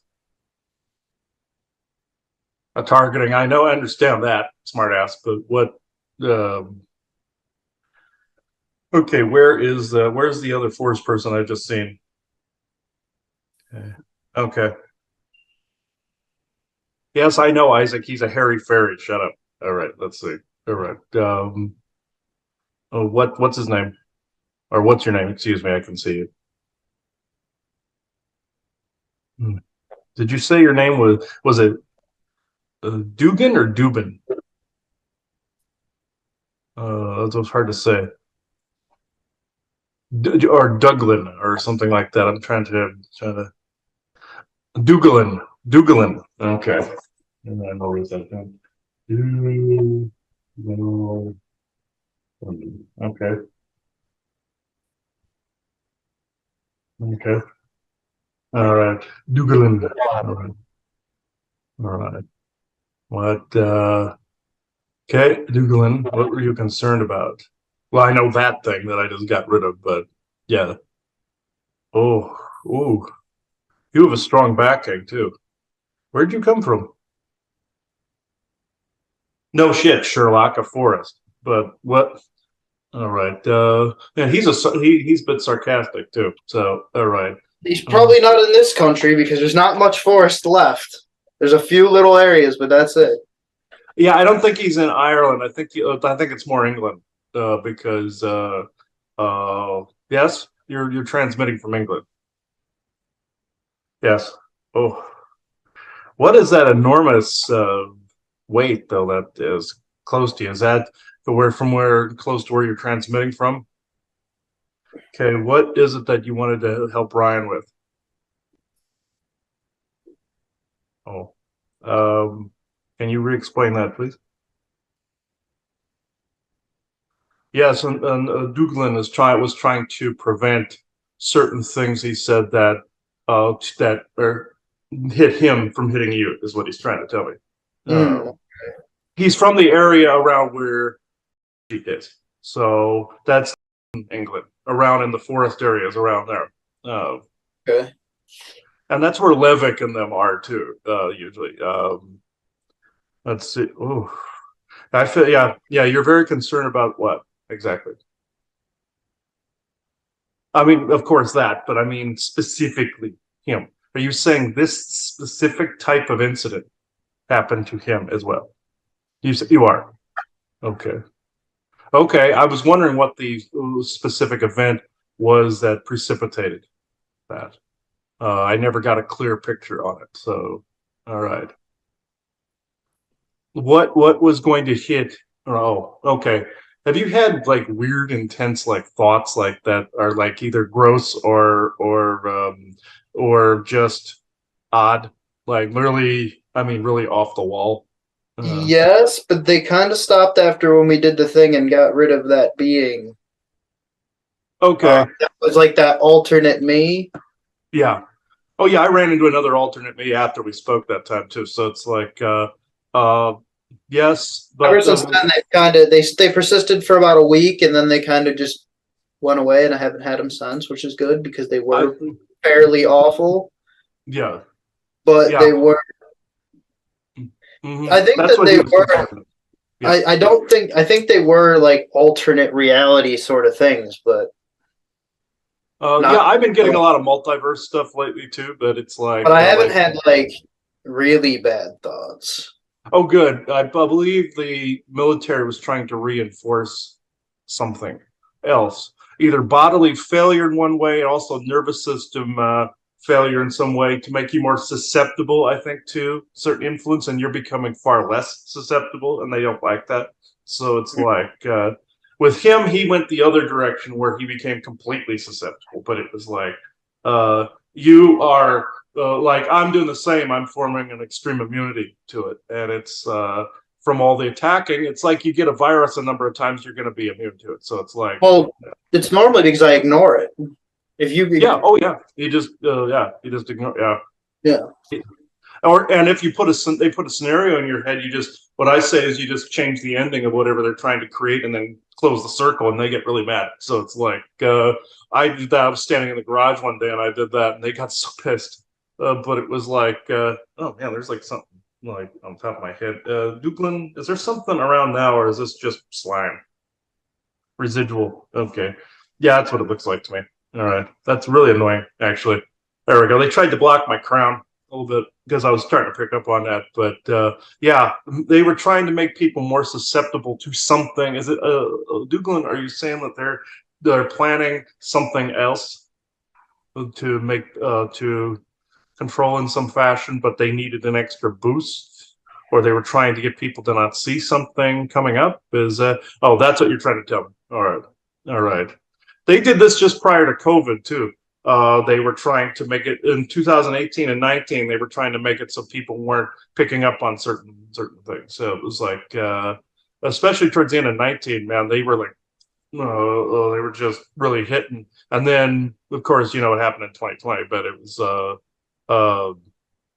18 was a really bad abduction year at the end, but this is this. I'm seeing a familiar pattern forming again here. So what is it? The forest people wouldn't tell me the first time, and it ended up being COVID. So what? So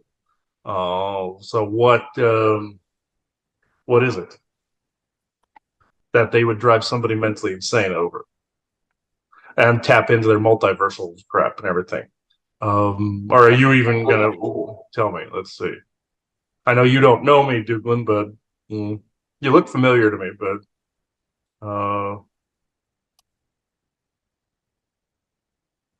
I know. Okay, you're gonna be slightly vague because it's something dangerous. Okay.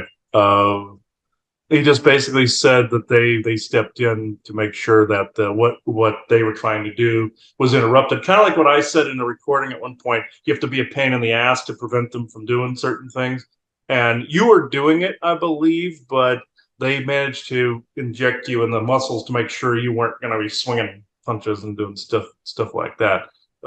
So I actually see him as a threat that way. Okay, yeah, all right. Yes, Isaac, I understand. They see us as threats. I understand. So, ooh, okay. The energy is clearing pretty quickly. There's more forest people around the group. They're from England. They're or that area. I'm not too sure how far that is from your current position, but Don't know. No, I don't even know where that is in England.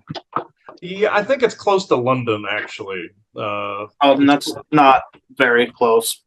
Okay. Closest areas to me are like Manchester and Wales. Oh, okay. Yeah, there's some of them they said up in there too. So yeah, okay. You went by portal, I assume, Dugan. Okay. You assume correctly. All right. He has a British accent too. It looks like. Though I did fly right over that general area on the way to Amsterdam a couple weeks ago. Okay, maybe that's where they locked onto you then. Yeah. Yeah, probably. Because they would have sensed your psionic signature. Yeah. Yeah, correct. They're saying, yeah. All right. And they said so do some bad guys, and hence the injection. So yeah. So yeah, that. Ooh, yeah. Thank you, Googling. It's very helpful. What did they inject him with that could be counteracted? Whatever's left, or is it just time that gets rid of that? Time. Okay. There's no lasting effect of what it is. Huh? There's no lasting effects like that it'll cause. No. Only if they did it too much. Like earlier on, when they were less sophisticated, they did that to my grandmother, and she ended up getting Alzheimer's. So it's like they said they refined it, and that doesn't cause that now. Okay. It was back in the 50s and 60s when they were doing some similar, and it was trying to wipe memories and do stuff like that. But the chemicals they used then were unstable. So now they're stable. They're more refined. It's like it's like in the movie, one of the Incredibles movies, where the government agents erased that boy's memory. If you saw that, Yeah. where they said, "Oh, it's not an exact science," because he erases the whole memory of the daughter from the person by accident. And he goes, "Oh, it's not an exact science. It's not an exact science. It's not a smart bomb sort of thing." You can't just get one thing; it takes a whole block sometimes, and that was true. What they said. So they refined it more, is what Duglin is trying to tell me. So it's the same process, because the one that was in the neck up here was the memory eraser one. That I saw this one clearer because it was the recent one compared to the others. The others were done before. So this one on the neck lit up right here. But there is a etheric scar there. I'll remove it.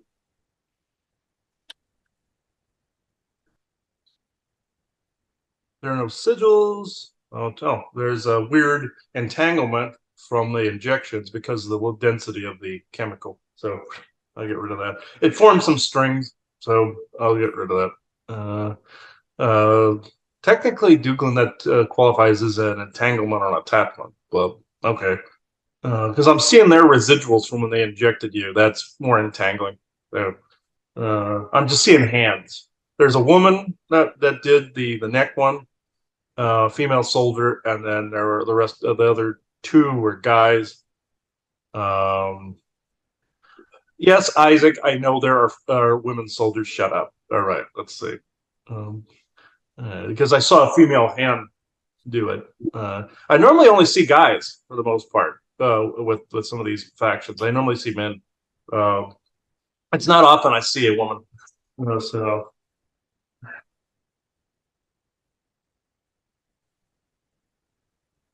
Oh yeah, that was loaded with strings. So yeah, it was just recording the event.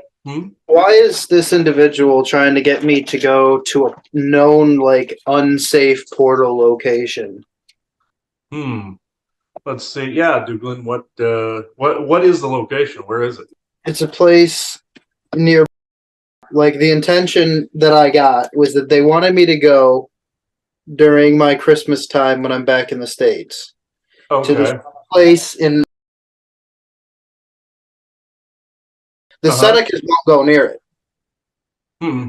because they say that all kinds of critters are up there, like cryptid Hmm. things, and that the Sasquatch up there are notoriously dangerous.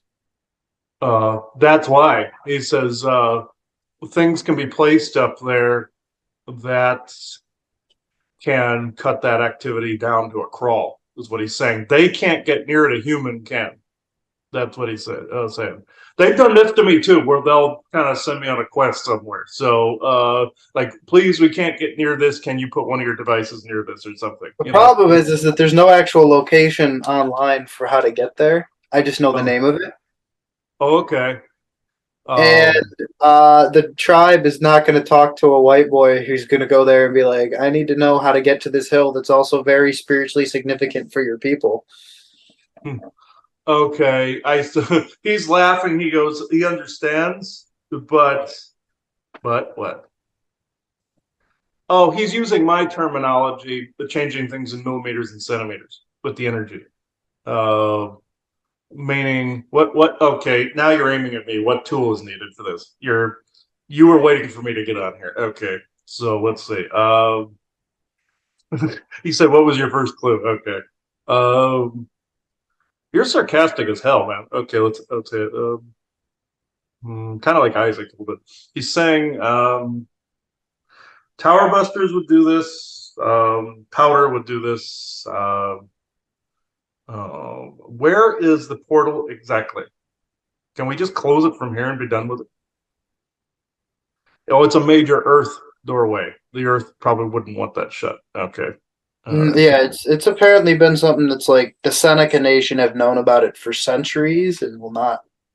Oh, okay. It's That means like the military is hill probably. itself that it's apparently on is very well connected in their religious stuff. But it's well known that like you shouldn't be there after dusk or before dawn, and if you are, you're likely to get killed by giants. Oh, okay. All right. I think I know what area you're talking about. The powder should probably suffice for an area like that, like my land clearing mix. Be careful with it around tower busters because if you coat a tower buster with it, you're gonna fuck it up. So because the magnetite in it will go right to the tower busters and turn it into like a kiwi looking thing, and then you've screwed it up. So it starts to look like it has hair. So yeah, that's why I have to throw out pieces that happens to. Okay, Dougalin, what about a tower buster itself? I know the powder is probably more efficient because it blows around, but oh yeah, he's saying in the winds and everything, it would carry some things into that area, like if or water would carry it somewhere or something like that. That's why I make the powders because they go all over the Mm-hmm. place. And on a dry day, you see the wind just carry like the amber Yeah, portions the up and only everything. account that I know of like an actual person who's been to this place Hmm. was basically said that he even got like zapped when he was there and was basically given migraines for days until like he went through a native like medicine ritual. Mm, okay.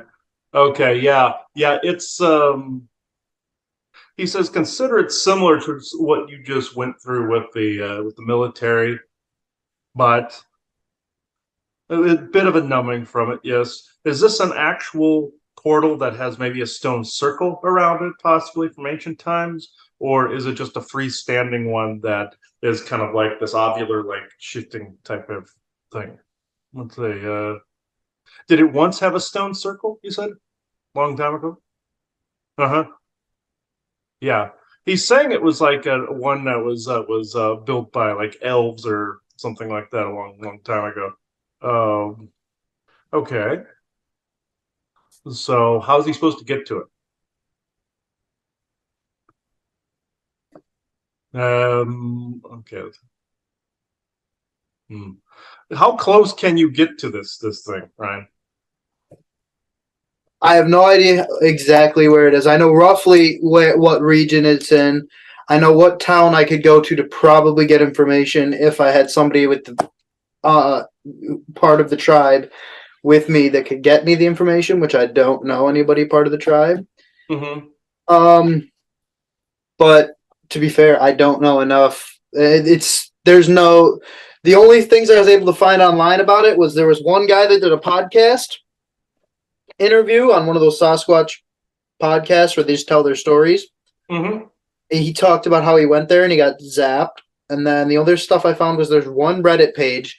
They won't give you any information on how to get there, but they keep saying everyone on there is like, yes, I've had shit happen, or I've heard about shit happen there. And then the natives don't want anyone going near there. Oh, it's just like they want me before we leave Arizona to go to Stardust Ranch where there's this time fracture there. They want me to do the same thing. It's kind of like I've been sent on a quest to do that before we leave Arizona. So, and it's easily found. At least Stardust Ranch is easily found. I could dump some powder on that land and it would screw it up a little bit. Not screw it up, but cleanse it. So yeah, no, I could look up the name of this place, but it wouldn't do anything because there is no. He says this is important that at least something be put there. I mean, I can bring it to the park that it's in, but that's not the same thing at all. Oh, okay. Because that park's fairly large and it's on the border. Oh, okay. Yeah, he's saying it's an old like it was old stone technology or something like that that elves put there. So I can see why this is of concern to the forest people. Anything could be coming through there.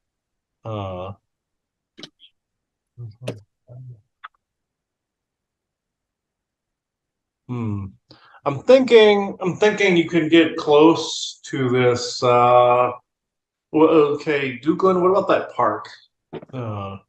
This is the most interesting because this is like an active page. Like some of these are only 2 week old. Like this is only 2 weeks old. This thing this is the most striking one. The one from 17 days ago. From that one, nothing shiny. That's something I'm not. That's got me a little concerned. Okay, local, beware if you do go, nothing shiny, don't litter and be respectful even when you think no one's looking. Respect it is huge up there, don't go at dark. Okay. Powder you could get away with, I think. If you got close enough, the powder would just blow towards the doorway after a while. Water would probably take it that way too. The elements would take it that direction. Trying to something I was starting to connect to it, made me cough there for a minute. I can see the concern of this thing.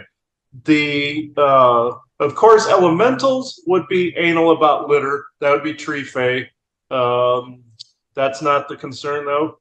What is such a major concern that I don't know if there's like a dark group of forest people or a group that just doesn't want people in there. But I mean, even down here, the one from 2 months ago, it says something about giants.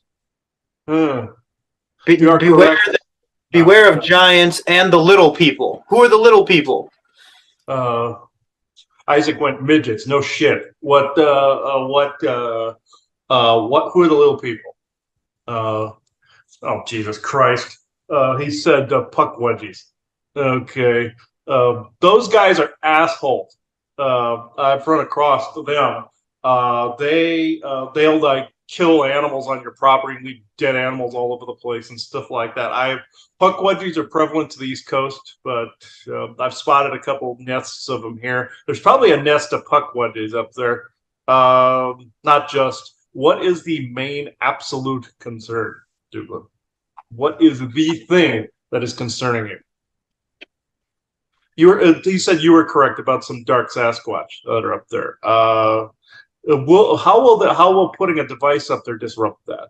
Is it because of the frequency they've entered?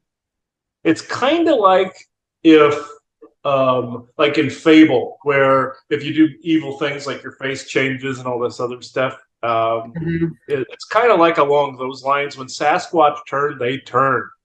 So they become like goblins almost. So it's like, well, that's what your main concern is. Will changing the frequency even in a millimeter or a centimeter start the domino effect or cascade effect? Yes. Why would he have to deliver it that close? Well, sorry. That I was was wondering what that was. yeah. Okay. I don't know why they did that. But I tried to look at it, and there was like this major barrier that was up there, like you smack into. So it is there. It's extremely ancient, and the natives. Why are the natives so protective of that? Are there military close by too? Because they would have built a facility around a park. I don't think so. It's in the middle of a sort of a park, Okay. and it's not. It's on native land that they, I think, protect and go to during the day for rituals and things. Okay. Yeah. I don't think that the military would have great access to it. Okay. Yeah. The natives and the military have a pretty much rivalry history there with that kind of stuff. So yeah, they would have the military would have tried to put a mole amongst them, though, an actual native that would have reported back to them. No, they would have tried to put a mole in there somewhere. But okay, what rituals are they doing, Dublin? Okay, I'm going to be more specific then. He said dangerous ones. Okay, what? Okay, cut the smart ass for a minute. Just what type of rituals? What type of conjuring? Is this? Oh, I know what you're getting at. Okay, recently I discovered something in someone's session where in Washington, there was this Native American reservation that was not a Native American reservation. It was a satanic compound, and it was being disguised as a Native American reservation. So, can you tell me, Duklin, is this the case in this area where there's some natives that are like they're willfully unaware or unaware, and then there's an underbelly there where there's some rituals going on, and maybe some of the forest people where you are being used, like some of the dogmen have been in satanic rituals, possibly? Yes, he said I nailed it. Okay. All right. All right. So what you're saying is if he gets close to this and puts something there, he's telling me powders because it'll get all everywhere, and you can't remove that. So I'll have to make up some land clearing powder then. Oh, and send it to you. But so how close does he have to be to this area? I mean, how close to the ritual site? He said preferably on top of it, but what is the threshold, the outer aura here that he can do? Within how many feet or yards? And it is on a hill, so water would wash downward. Oh, I see what you're trying to tell me. Water would then take like the powder and kind of paint it down the hill. Okay. Yeah. Okay. Now I do that here with shungite. I will put it in areas and then water moves it down. So yes, he's telling me yes, correct. But you still haven't told me the distance.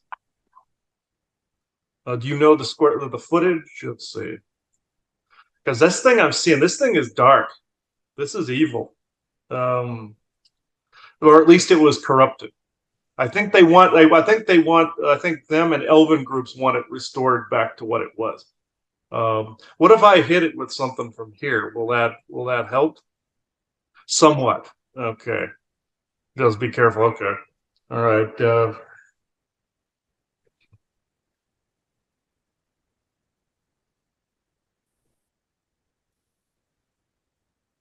I saw this weird shield over the top of it. It's technological, without a doubt, but dark rituals are going on there.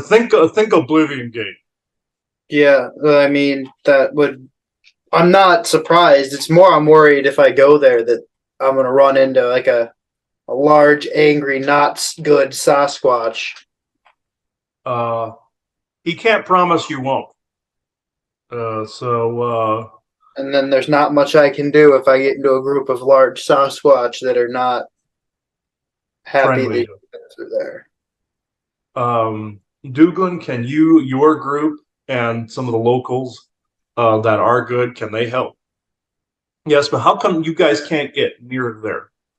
Because you guys told me some of your people told us this on the East Coast one time that we could get places you couldn't. I know because of the density, you can't be around certain densities in corrupted areas, but humans can withstand it.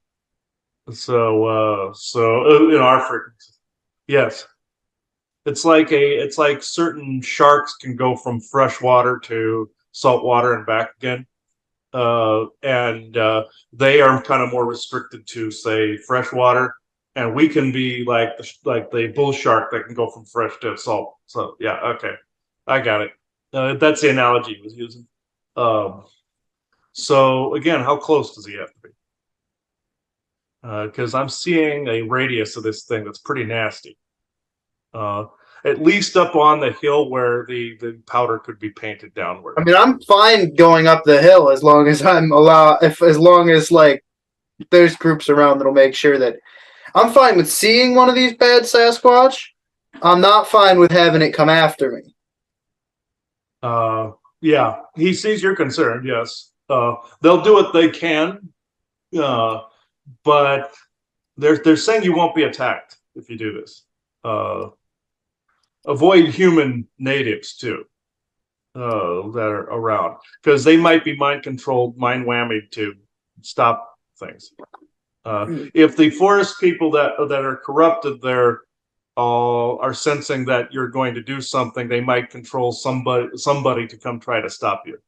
Um, they'll mind whammy if somebody use them as a puppet. So um, yes, of course, do it quickly.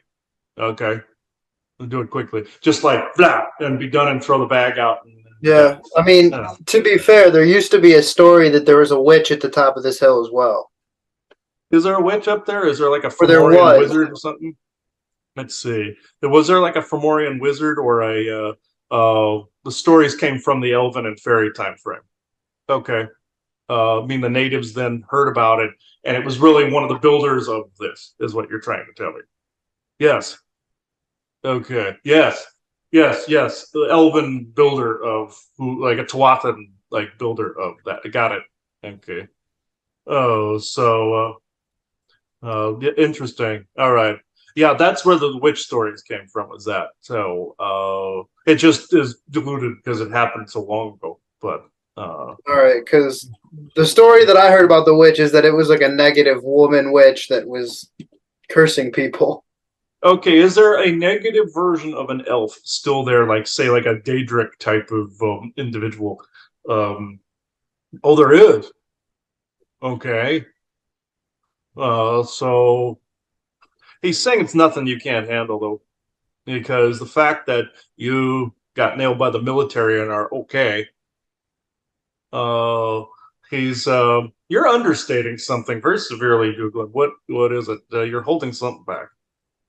Because I'm sensing an elven presence there, but this seems more Syrian in nature. So what? Come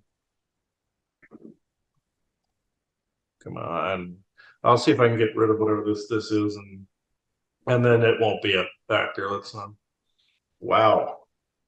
Hmm. Think Daedric, think Oblivion Portal, think that is what this. Oh, okay. Yeah, you can get out of my face now. All right, all right. There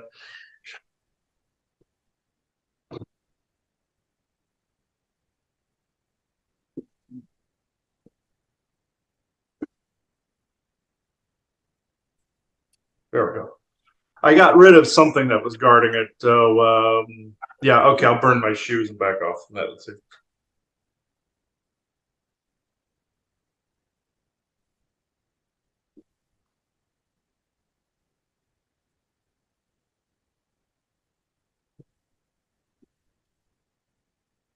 There we go. That thing shouldn't. It was like there was like this weird goblin-looking like hag. So I got rid of that. But man, that burnt my face. Whatever is there is like fire. It's like this. My face is just burning. Yeah, from that. So yeah, I can see why they are concerned. I think they want to change the energetic or vibratory coordinates of this portal. And they seem to think like the shungite mixes and stuff will help with that. Okay, now this is why I knew that. Well, Dukeland has been waiting for me to come into this conversation because it's like, oh yeah, man, that place reeks. That's satanic. That's like people have been doing like sacrificial stuff there. That's not cool. Okay, that. Unfortunately, yes. And are those people of yours being controlled by whatever's on the other end of that portal? Mm-hmm. Okay. This has got to be like in the Elder Scrolls. This has got to be like a holographic layer, like Oblivion is, like the layers of Oblivion sort of deal. Yeah. It's got to be something like that. It's got to be. So, yes, yes. And see, when you sacrifice something like an animal or something, it creates a pin or a linchpin for something to come in. They showed this ironically in Skyrim. I updated Skyrim, got back on there, and there was a quest where there was a reassembled Oblivion Gate. And I know which one you're talking about. Yeah, Dukeland says, yeah, that's what you're up against is what that is. Think Oblivion Gate. So all right. Yeah. So I get to have a little adventure. Hopefully, I don't die. And then, yeah, the force people here simultaneously were telling me about Stardust Ranch. So it's like it's similar to a Skinwalker. They kept saying if you can get the Skinwalker, I'm like nobody's allowed on Skinwalker. So it's like I'm going to go to Stardust and try to drop the powder. You can stay there, but you couldn't pay me enough to stay there overnight. So it's like I will go there, dump the powder, leave. That's really all I'm going to do. No, I'm not afraid of like being hit with like a beam or anything there. I'm afraid that a dark Sasquatch or a dog man or some other cryptid is gonna like actively hunt me when I'm up there. Yeah, he keeps saying that won't happen. That won't happen. You can also shield yourself to where they don't see you long enough to where you can do the thing and leave. You know. Yeah. So yeah, he's actually fascinated though with the process by which this can be done. Like I said, I'll just send like a Ziploc baggie of the stuff, and then before you leave, throw the Ziploc baggie if you find a garbage can on site and throw the baggie in there. You know. Yeah. You never leave with the materials. Whatever you take, whatever you bring in, you don't bring back out with you. And that's usually a rule of thumb for clearing a place like that. Is what? Include what? Why iron nails too? Oh, puckwudgies don't like iron, but there's iron oxide in the powder. Isn't that good enough? Yes, but you want the solid pieces too. Oh, just throw them. Okay. You know, you're trying to make Isaac. You're trying to make this not fast. So just so you know, powder is fast. You shake the bag out, you leave. You know, it's like powder's quick, and they can't get rid of it. So, and it can hit the concrete and hit the trees. It can hit the rock, dirt, and it's there. So, yeah. So. Oh yeah, this thing's creepy looking. Let's see here. Oh yeah, show me. Yeah, show me the picture then. The little people, this thing's creepy looking. How do I tell you? There we go. It's just a face. Oh, one of those. Yeah, okay, yeah. Puckwudgie. Yep, I hate those little shits. They're like a brownie or something like that. And yeah. This blue guy's creepy too. Look at him. Oh yeah. Oh god. Yeah, that would be that's kind of more like Syrian-esque, but yeah, that's yeah, these are like that's kind of what's up there is what those things are. Yeah. Okay. Iron. Oh, he's saying iron nails will piss off the puck wedgies. So and so yeah, okay. I can All throw right. some iron nails in the. I can throw some iron nails in the bag too. I'll coat them in the powder. I'll shake them up with the powder, and then you can just toss those in places too. Uh, I got some still sitting, and they're really Isaac. You love giving away some of my really cool stuff. I have some really cool nails. Are you saying that he should use one of them and some of the smaller ones? Okay, that's fine. That's cool. All right. Uh, This no, I'm thing's not going to coat it in silver. We're not. No. All right. Um, but yeah, this I thing's like have a some. goblin. Huh? I'm looking up these puckwudgie things. They're like goblins, basically. Yeah, yeah. They will literally take and leave dead animals all over your property and everything too. And yeah. Somebody drew a picture of one holding a Oh bottle of Gatorade and eating a Slim Jim. yeah. Okay. That's funny. Oh, okay. I'm guessing this is what they really look like. This thing's kind of creepy, though. Yeah, yeah, yeah. You can show me. Yeah.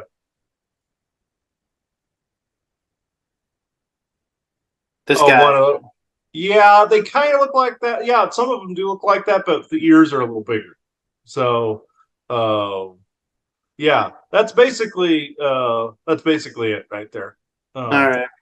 uh, yeah, that's what they meant by little people. So when I hear little people, I have to say, is this Menahune? Is this Goblin? Is this Puckwudgie? And then when I stopped on Puckwudgie, they said, yes, that's it. So there must be a nest of them. They have hives and nests, and they travel in little groups, and they'll break parts of your house and screw with equipment and kill animals and stuff like that. And it's like, Yeah, like I've been to the park that they're talking about. I've never even heard of this location. Okay, just saw something on the unexplained about buried treasure and how this guy found some Civil War gold. And then the FBI came in, he was told he was never allowed to dig the gold up. The FBI had to do it. FBI came in, took it. The guy never saw a red cent. This is why you have to be. This show is about pirates as well, like Blackbeard and people finding buried treasure and everything. And this is, and also Marita, the villain, so to speak, or land pirate that inspired Zorro, which inspired Batman eventually. Just like John Henry inspired the superhero Steel, Marita inspired eventually Zorro and Batman. So fictional, but not so much. But this is why, I'm not condoning being a criminal. I'm just saying, if you find something like that, you don't tell anybody. You find a way to take it. Gold can be melted down, and you create your own bars out of it. And then you just sell it slowly for when you need the money. That's really the only way you're going to get away with that. You don't even get prestige for finding treasure anymore. So if you find it, don't report it. Just like there was this guy who found a Russian tank in Afghanistan that had gold bars, about 15 mil worth, between 10 and 15 mil worth, I should say, of gold, and it had markings on it, and his team wasn't allowed to keep it because the stupid moron reported it. And all he had to do was melt it down, and we should never even heard the story. He should have just done it totally in secret, gifted a bar to each of his crew members, because his crew members had to have wanted to kill him and wring his neck or snap his neck for it. They could have paid off all their bills and everything with it. And that be that. That's why you have to act smart. The stories you don't hear out there are the more important ones. I mean, of course, the historical ones are wonderful, but you want those treasures found. Like Marita, I don't think he ever had a treasure because it sounds like he faked his own death, made it so that somebody else's head was in a museum or on a sideshow somewhere other than his, because that's how he supposedly died. But they cut his head off, same as Blackbeard, and they paraded around. Blackbird's in the Peabody Museum in Salem right now. But Morita, yeah, I don't think he died. He just took his money and lived off of it and grew old. I think that's how Butch Cassidy and Sundance Kid were as well. They just they made people think they were dead, and they went and died of old age. One of them was a past life of mine, was Butch Cassidy. So, yeah, I have some criminals in my history like Gaspari, Butch Cassidy, those types of people. And I've always had that kind of longing to be on the other end of it. But in this lifetime, no, none of those resources came to me. Some people would say that's karmic. Oh, you were a couple pirates, you were an outlaw, a pirate, in the Old West or in the high seas, all the other stuff. I say, so what? I know that sounds strange coming from somebody who's supposed to be spiritual, but so what? It doesn't mean that in this lifetime I should have to accept poverty. I can see why people resort to this because, even if you find treasure, it's taken. It's just like in the, like if you find gold, just like in the show, The Lost Gold of World War II in the Philippines. That was only one season. You want to know why? They found a gold stash. The Philippine government lead them to it because they didn't want to do any of the legwork or pay anybody. And they knew it was very difficult to get to.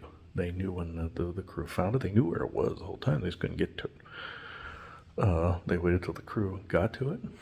And even there was a different person in season. Oh no, there was 2 seasons. Excuse me, 2 seasons. In season 2, there was even a different foreman on the team, or a different one of the different people. There was this disagreement between the head of the dig and the one that was really wanting to find this treasure. The one that was trying to honor his family and everything. There was a difference between them.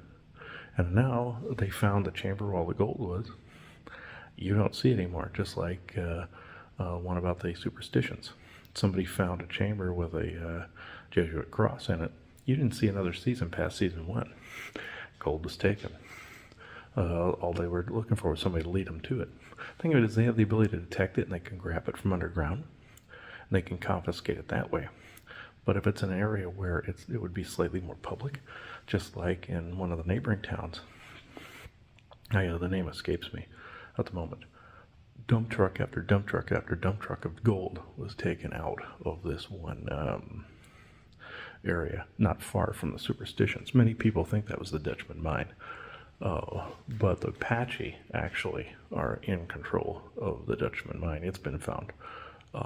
So either A, they would have put a halt to it, or B, the U.S. government would have taken the gold from the Apache, which wouldn't surprise me either. But anyhow.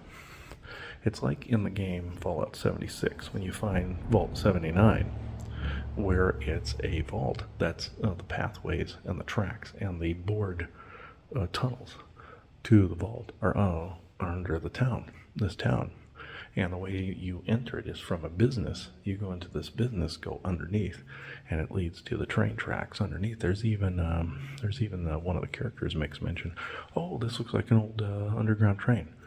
That was the disclosure there for the train system underground that the cabal and the military and the corporations use that interconnect all bases. Even though it's compartmentalized, there's still shifting walls and shifting compartments where you can get to some hidden terrain areas and not public ones, but more official ones to them, not us, them. And in this vault, when you get all the way to the back, eventually it's a pain in the ass to get back there, but when you get back there are these agents, government agents, that have been there for 20 years. One of them's a ghoul, that survived the nuclear blast. Some of the characters in the game series are ghouls. They can tolerate all level of radiation, and they're virtually immortal. And there's some even in the other games that are 200 years later of people that were from our time. So, but anyway. You get all the way to the back, and they show you where the side entrance is to the vault, which you've seen in some of the Fallout videos I've talked about, where it's a shed that leads you back down to the back end. In that back end, it's full of gold. And you promise the head of this one village a few bars, and you give it to him, and he thanks you for it.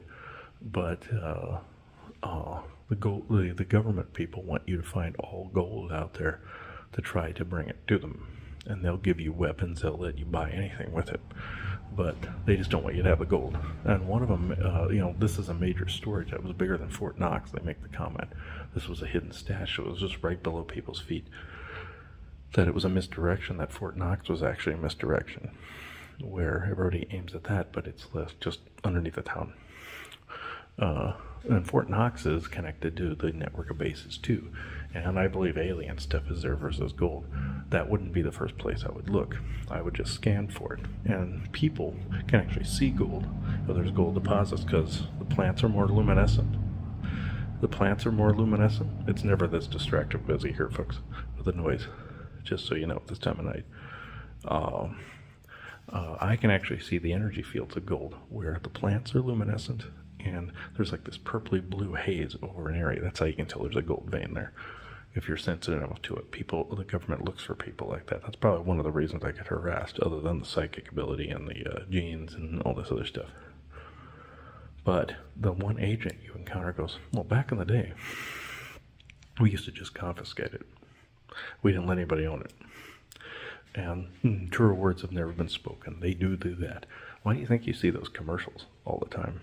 Or you used to, really late at night, where years ago, where they would go, oh, sell your gold today. And my mother did that. And we got money, but it's not like how gold is worth today.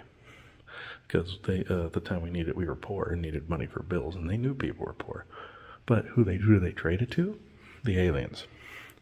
And it's just like in the days of old where the Anunnaki wanted gold. Granted, it was monatomic gold, farming it out of the bodies of people and basically the harvesting of soul shards, essentially.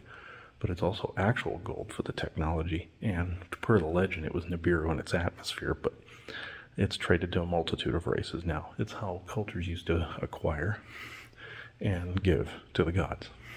It's the same practice that goes on today, folks. Just like with the Satanists, they sacrifice people in the name of Lucifer, and to the reptilians, it's the same with the gold. It's a veneration to the gods or the ETs. So that's how it goes. And so if you have a large amount of it, you don't get to keep it long. Just like with the paranormal community, you come up with any real evidence outside of the ghost circles. If you try to put all the dots together with aliens, artificial intelligence, ghosts, elementals, and try to build a glossary, it's any evidence you have is confiscated. That's why I always tell paranormal investigators they gotta get with it and go outside the ghost circles, but they're always going in ghost circles. And it's something that's never looked at. If you're basically telling tales, the government doesn't look at you. That's why when I talk about things in legends and stuff like that, I'm putting the actual information in there. They don't really care. The government doesn't care if I do it that way. It doesn't care if you find legends and say, oh, this is an alien, this is this type of entity, this is type of entity. They don't care there. But if you have actual recorded evidence using the scientific method, watch out. And also, if you're psychic on top of that and can couple the scientific method for what you do, watch out. They usually come after you at that point, if you can prove it. I welcome proving it.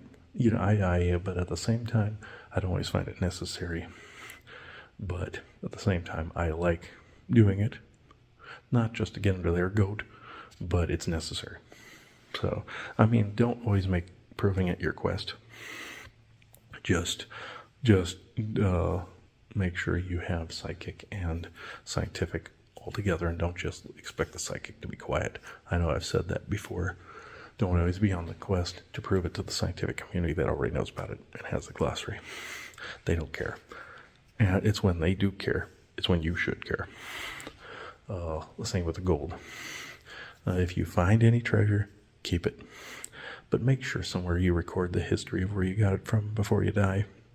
So when you do die, somebody knows the history, and it's on one of those unexplained shows one of these days, at least, so people know where the treasure's been found. The same thing with non-irradiated metal that's from battleships from before, like the Monitor and all those types of vessels before the atmosphere was irradiated.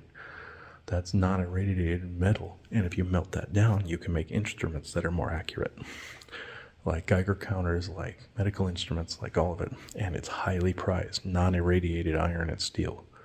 that's been trapped underwater. The water protected it. Even though radiation can go through water quite efficiently, not at the depths that these were. Just like in Saints Row 3, when the zombie virus takes over part of the town, Burt Reynolds tells you to put the containers with the virus under the water. The water would get rid of it and nullify it. Same thing. I know it's a bad example, but you get what I'm saying. But yeah. But the salvagers don't care about the history. They just want the metal. You got to care about both. They always say, oh, people shouldn't do that. Well, what do you expect with people being poor right now? What do you expect? So I can't exactly blame the salvagers, but at least tell the history. At least tell what you found. Don't just be the pirate. Be the pirate and the historian and the archivist, please. If you're going to take the metal, I don't blame you. But at least leave a piece for a museum somewhere, if you could. So I'll just leave it here, but this is what we found so far. Saw so far. It is 10:03 p.m. or 10:04 p.m. going into 10:04 p.m. Arizona Standard Time, Friday, November 4th, 2022. Thank you. Interesting thing happened in Skyrim. I've been going back to play that. Something told me to check it out. There was a big update there. There was a quest that linked it back to Oblivion and the Oblivion Crisis. And I find this interesting because it goes back to the Mythic Dawn. There was a resurgence or revival in the Mythic Dawn. And you have the Vigil of Stendar, who are like the Witchers or the White Knights, or even that Mozen group that are like the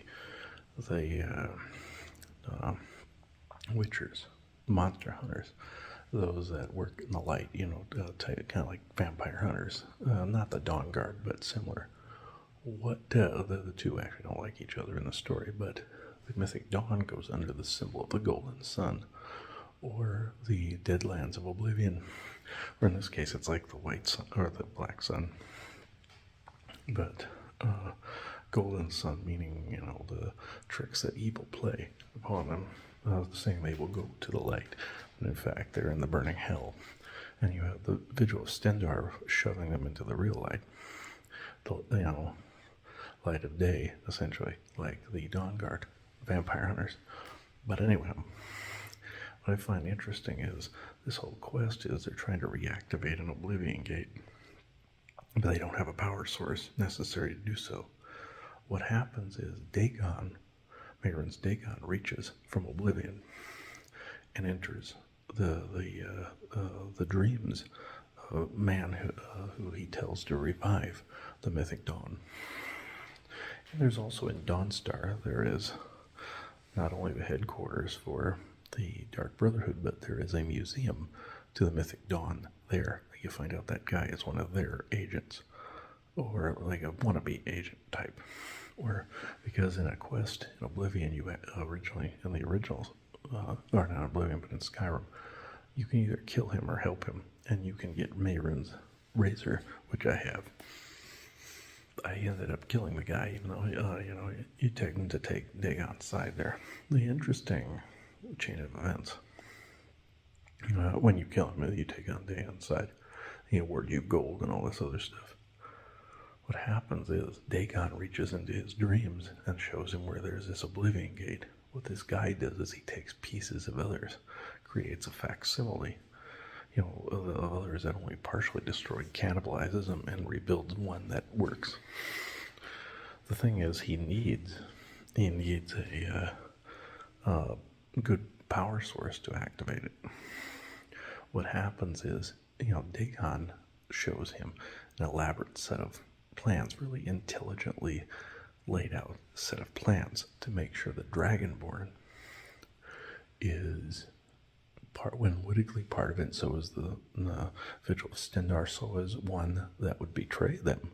That was one of the Vigil. Stendar went to them and then betrayed him back to the Vigil and tried to contact the Dragonborn. Whole thing is Dragonborn is an aspect of Akatosh, the one that defeated Dagon in the Oblivion Crisis. Dagon wants to shame Akatosh for the defeat, and Martin Septim and the Dragonborn. So what he does is he enters the dreams of this one person, shows him the elaborate plan of getting the pieces, seeing the betrayer, knowing the Dragonborn would eventually lead them to a stone. Like I said in another recording, people that search for lost treasures, they tend to unwittingly be agents for a government who is too lazy to look for these, just like the Anunnaki and the people mining the gold, or the gods and Hercules, Zeus and Hercules, or God and Samson, where God tells Samson to kill the Philistines, or Zeus tells Hercules to go do the 12 labors. They can't do it, so they assign someone else. It's the same thing here. The same identical thing here. I call it the Hercules initiative. Basically, the God saying, hey, to a muscle-bound asshole, hey, go do this. We can't do it. We'll reward you, though. And it's usually crap. Some piece of equipment or some abomination they want destroyed that they had an experiment going on for. And what happened is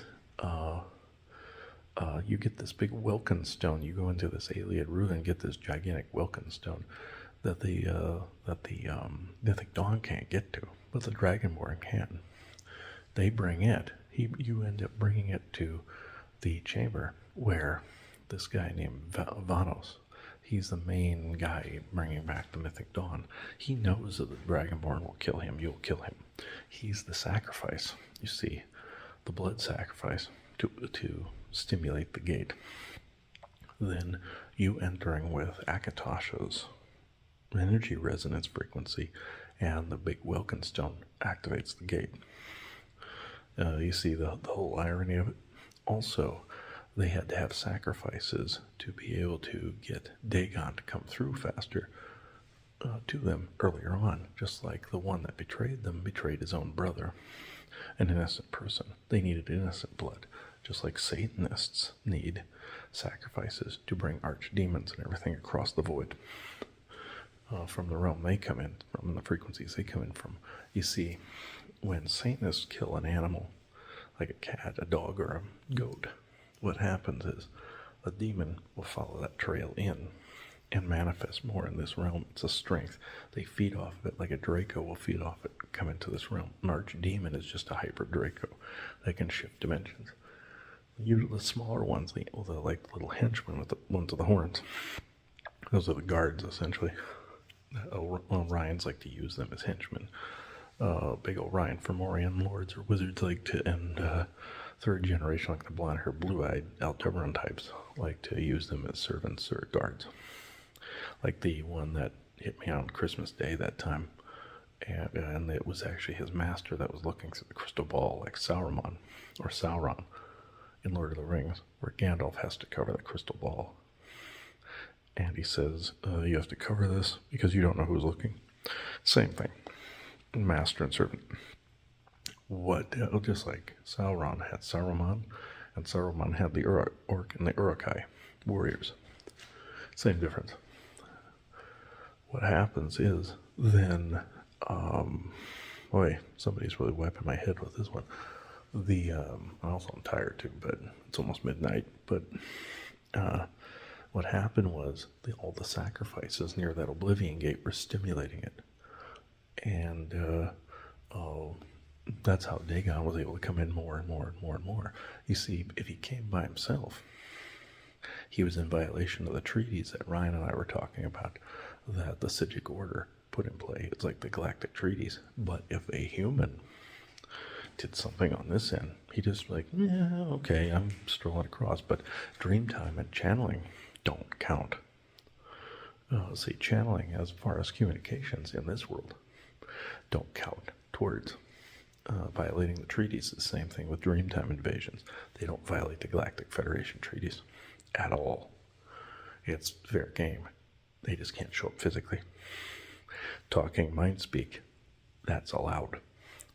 So it's up to humans to defend themselves in those areas and recognize and discern the different negative and positive things going about in those situations. Just like in dreams with positive and negative beings communicating, either invasions or past life rectifying memories and PTSDs in your subconscious. But that the invasions have fed upon. They feed on the dark night of the soul. What happens then is when your resonance frequency comes into it, when that final sacrifice and all the guys in the chamber are sacrificed, then you come in with your resonance frequency. It's inverted and pops the gate open. That's a real set of magical physics that's taking place there. So, with all the pieces put together from other gates, everything, it's a brand new gate open. And humans are the ones that did it. Even though the Dragonborn is technically an aspect of Akatosh, it doesn't matter. They're all human. That means it's not necessarily Dagon's violation, unless he came through without humans doing anything. That's why they try to get servants to do it through those various means, like dreams, visions, and anything other than direct verbal and visual presence and contact. That's why you see these things, even things in reality, even though you know they had the ability to come in and walk right into your home. They would get pounded on by other races. Those treaties with all the other races in the Galactic Federation, the ICC, they'd all come raining down on them. But channeling and mind speak don't count towards that. The same is in the game. It's with the agreements between all the Daedric Lords and the Psijic Order. Same thing. It's real galactic history being said, and it still doesn't count. This is why you have to have groups like the Vigil of Stendar, like that Mozen Witcher group or Witcher type group, or people that just discern and notice these things. This is a real history being shown. This is Elder Scrolls, this is Skyrim, like what Ryan and I always talk about. I just happened to notice this tonight. I think that's very interesting. So I'm going to leave it here. Just know that this is, I just happened to see this. Something told me to play this, and I just happened to see this bit of history in there. Or fictional rendering of historical and magical physics. Historical renditions and magical physics being shown. So, and quantum mechanics being shown. And vibrational resonances and all those types of physics. So, it is 11:50 p.m. Arizona Standard Time, Friday, November 4th, 2022. Thank you. I forgot to mention the blood is also the key. Just like when the Dragonborn goes to the statue of Riemann Cyrodiil and goes into the Sky Haven Temple. His blood it's a blood lock. That's also how it was with the gate as well, along with the energy resonance. So the blood is also a key in there. It's the physical grounding and manifestation of all of the information and codes in energy resonance frequencies. So that plays a key too. That's how Satanists and Luciferians make this work. Knowing this sometimes can be really disgusting, knowing how it works. But that means you can create antigens just like you can for viruses and vaccines, ironically enough. And not the bad kind either, like with the COVID-19 and all that.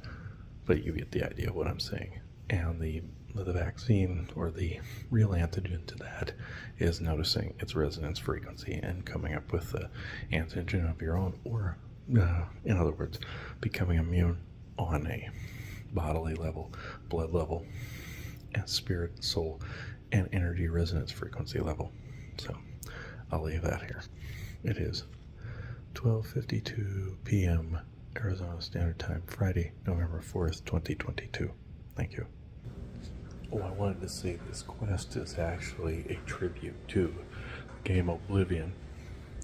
And you go to the Elven or Alien ruin you go into is called Reli. You see Reli also in the game Oblivion. It's basically one that's not really relevant in the game, but they made it relevant in this quest. So it's a tribute to Oblivion, but at the same time, you cross into Cyrodiil, and you just cross into that that particular ruin, you cross the Gerald Mountains and go into that ruin. I just wanted to say that that particular ruin is in Oblivion as well. They even went right down to the music, everything. They included it. So the makers of it, after all this time, finally created another quest set for Skyrim.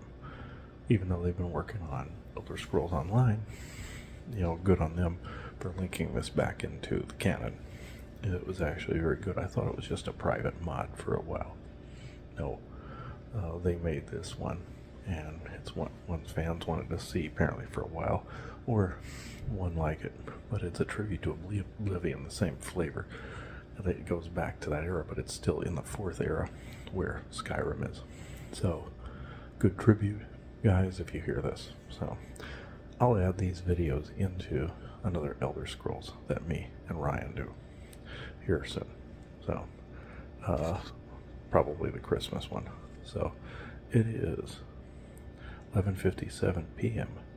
Arizona Standard Time, Friday, November 4th, 2022. Thank you. One thing that I wanted to mention when Ryan and I were talking about that portal, it's very similar to what you heard me say, or will, depending on when I air the episode, about the show. We watched parts of the show Outlander in Florida with her family, about how these time stones were essentially portals, or these I would have written into the series about elven technology, or the stone technology of the ancients, Tuatha De Danann, Fomorian, Orion type stuff. But again, as I said in those recordings, I'm not a fan of the series because it's a Harlequin novel on acid.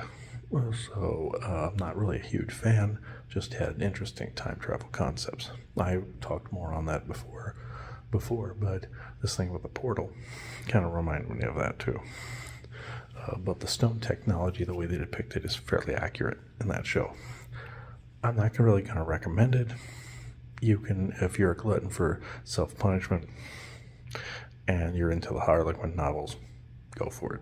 But I'm just stating the technological, the magical and technological advancements and concepts that are in it, and time travel stuff that's in it. So I will leave that here, but I just wanted to make sure that people knew this. I will put a video about our trip to Florida and the East Coast and all that, and more about that will be in there, or is in there depending on when I'm able to put it up, either before or after this. So it is 10:29 p.m. Arizona Standard Time, Friday, November 11th, 2022. Thank you. Okay, I was just playing Skyrim, and those explanations, they come up with the little text that explains certain things about the game. Well, they just said the thing about what Ryan was talking about the battle mage imprisoning Uriel the 7th in a little pocket realm. They just had a little blurb that said that he imprisoned and impersonated him for years. That's what we were talking about. And that somebody popped that up as a synchronicity. That's completely random, usually what comes up, but it just happened to be that.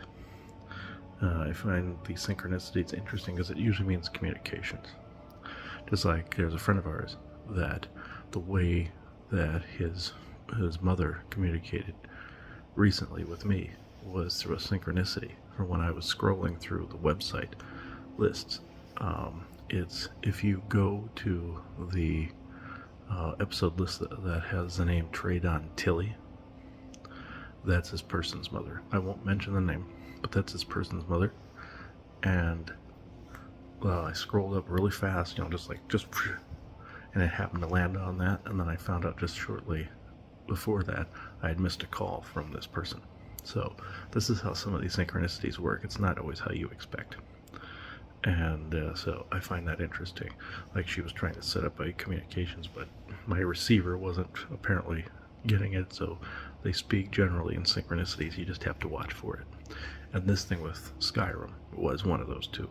So we'll find out why, possibly later on, maybe tomorrow, maybe some other time. But it was there nonetheless. So it is 9:34 p.m. Arizona Standard Time, 9:35 p.m. Another synchronicity. That's where it was on Hartley Street, so that's obviously another synchronicity that has to do with that. More than likely some of the haunting stuff that happened there. 9:35 p.m. Arizona Standard Time, Sunday, November 13th, 2022. Thank you. Okay. I wanted to add one more thing to the Brownie Boggart conversation, or Pukwudgie conversation. There is a being in Elder Scrolls called a Reckling, and it seems to be kind of like a mix of all three. Mostly Pukwudgie, and Boggart, but you see a little brownie a little bit in there, and it's like gnome type of thing, like Grandpa. It's like all of it rolled into one. Find that interesting, and also the black books of Hermaeus Mora. The Wizard of Tel Mithrin makes an interesting point about them. They could have been anchored. They're magical books that can be anchored in a particular time, either in the past, the ancient past, or even far in the future. And that's true. That's like with my notebooks. That's why I'm burning them. You anchor them. They're anchored in a particular time, or some bad guys can anchor part of your own personal timeline to a particular time or an event. I've had that happen many times. Sean Bond brought it up to me in my own session. So with him, so it's very interesting. Yes, you can't, especially if it's dated and time-stamped, or if there's a magical spell or curse anchoring it. Some people in their own personal timelines. Also, thanks in part to Secret Space Program meddling with a place on the moon, there's a computer where a guy sits that can calculate your probable futures, what you will do after you leave there or come back, and exactly how they can derail you. From my perspective, in someone's timeline, it looks like a little wax stamp that's in their timeline, like an old seal for a scroll, wax seal for a scroll. That's what it looks like to me, and this basically derails your timeline. It's a similar concept to the books, but the black books of Hermaeus Mora are dead on accurate as far as where, where they anchor, how they anchor. Also, you can open them, and you would go into Hermaeus Mora's realm of Apocrypha, which is he's the Daedric Lord of Wisdom and Destiny, I believe, or Knowledge and Destiny. So, and if you heard us say in the past, there's no such thing as a being that embodies a concept, except for those that the Galactics considered and an Elementals consider a crime against nature or an abomination. And so, a very interesting point to make, because there's so many beings that they say are a representation of. But that's what the labels either humans gave them, or if the Orions or other species did it,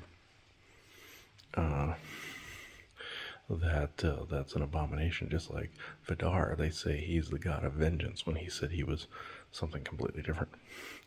For reference to that, look at the Galactic Interstellar Council after show where he came through.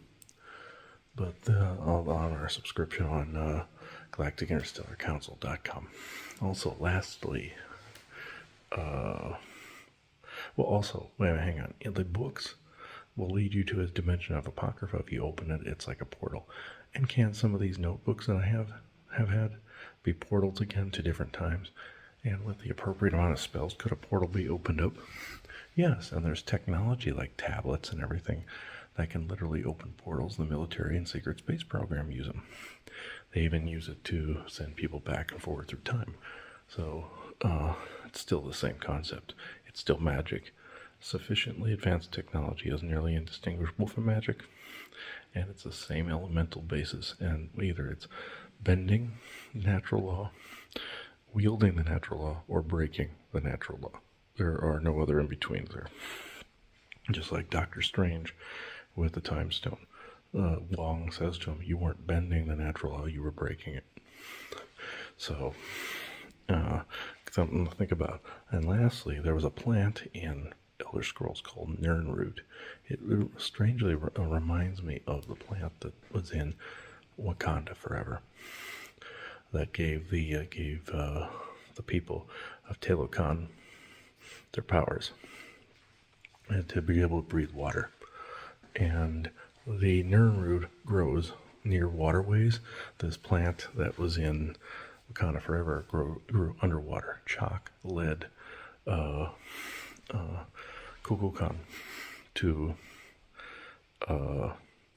the plant in an underwater cave, or it led the priest to an underwater cave, which then Kukulkan eventually used it to get his people to safety in the ocean, away from the invading Spaniards and eventually the church. So, but I'm just saying the similarities are striking. The one in the movie lit up with a blue glow. The ones in the game are red and green, and they make this distinct sound, this noise. Kind of similar, actually, in my opinion. I'm thinking the person who animated that plant also played Elder Scrolls, because they look nearly identical. So go watch that, and also go see these game references. And I'll add this on to the next Elder Scrolls discussion. So, not that there isn't enough of them on this particular episode as it is. It's 11:39 p.m. Arizona Standard Time, Friday, November 18th, 2022. Thank you. Okay, another reference to boggarts and brownies and mischievous gnomes and puckwudgies and such that, I just thought of was that, if you think about it, in the old Golden Axe game, Golden Axe 2, 1 and 2, I believe 3 had it too, where in between levels, it was the old side-scroller ones, by the way, there were these little gnome-like guys with sacks. That was also supposed to be like the Cocopelli, like, messengers. People thought that's what that was, but what that was like little thieves, like also like some negative and mischievous leprechauns too. Or like Dobby, from Harry Potter. It was like that, where they would go around steal like your potions and food and everything in there, and you had to hit them to get it back. It's essentially kind of what you have to do. You kind of rough them up a little bit, and you get back whatever they took. Just like in Lincoln, I had my wallet disappear on multiple occasions, and I would yell and threaten to push back, and then all of a sudden the wallet was back in the middle of the floor. That was this kind of behavior. So, I didn't know that at the time, but I fully get it now. There's probably more on this subject I'll learn about more in the future, but, yeah, it was essentially like that. When I basically threatened to kick whoever's was ass, and they knew they had triggered me, they left my wallet again, and then they left it alone. They did it multiple times. It would disappear. I'd go, the fuck, and then it would come back, and eventually I got really mad, and it came back. There was no money or cards missing or anything like that. My mother had a $20 bill disappear when she was much younger, and a brooch that it was meant as a gift. The brooch never came back. But when she said that the $20 was for a little child at the time and that she couldn't replace it, obviously the brownies and such felt bad and put it back. Or whoever it was. It was either brownies, boggarts and puckwudgies are more destructive. It was more than likely mischievous leprechaun or mischievous brownie of some kind, or mischievous gnome. So, along those lines. But in the old Golden Axe games, if you want to go look at this, you could probably find it on YouTube, where you're hitting them and they're going doo doo doo, and they're letting loose all your potions and all your food, because they steal it from you, and you got to see what you can get back from them in between. So you go into it with like full potions and food and all that other stuff, or full potions. The other food's more of a bonus, really, but because they can't exactly steal that from you, because that puts your health up as you go along. But not an easy set of games, mind you, but that's where that's at. If I can find a clip, I'll put it in here as well. More than likely, I'll find it, but you get the idea. So it is 10:32 a.m. Arizona Standard Time, Friday, December 2nd, 2022. Thank you. Okay, it just dawned on me also, when you hear the term boggart, essentially somebody says, "Oh, don't bogart this." To bogart means to steal. So I find that very interesting, that that's just slang for don't steal this or don't take this. don't bogart this, or don't hog it.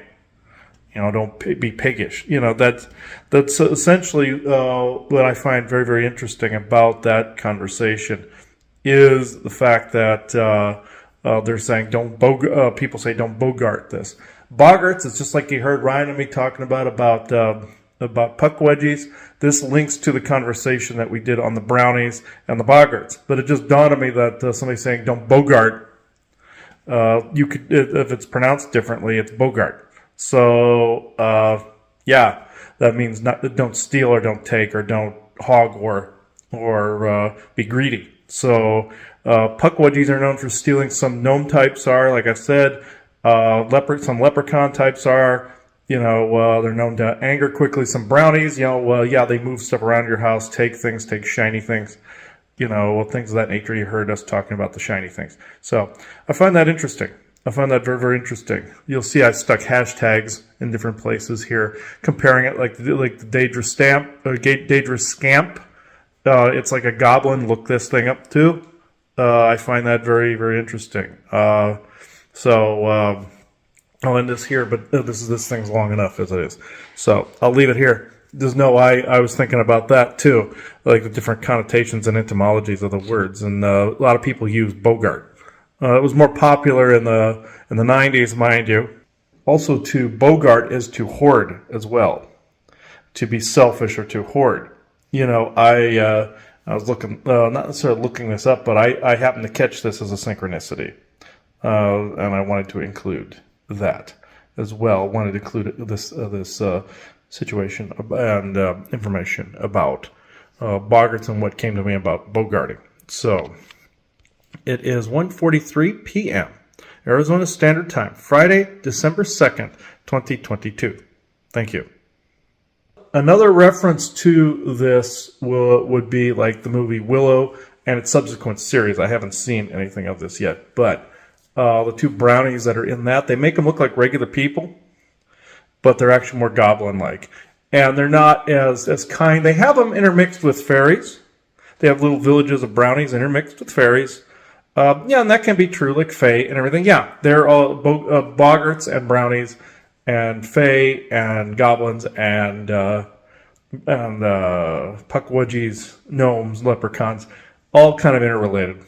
So different types that come out in different seasons, mind you, kind of like the Fae in Kingdoms of Amalur. Those are more essentially associated as more of an allegorical or conceptual type embodiment, which we've said is more like an abomination in that way, except for those consciousnesses of certain things like not dryadic, but dryatic and naiadic type of things that there are concepts made into a being, like an actual physical elemental.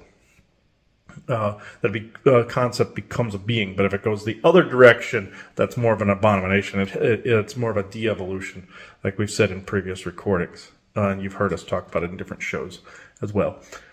So that's what I wanted to add to this. There's actually multiple distractions as I'm trying to get this show edited up today. It's a longie. I do apologize for that, but this is there's been some distractions as I've been trying to edit this. So it is 1:45 p.m. Arizona Standard Time, Friday, December 2nd, 2022. Thank you.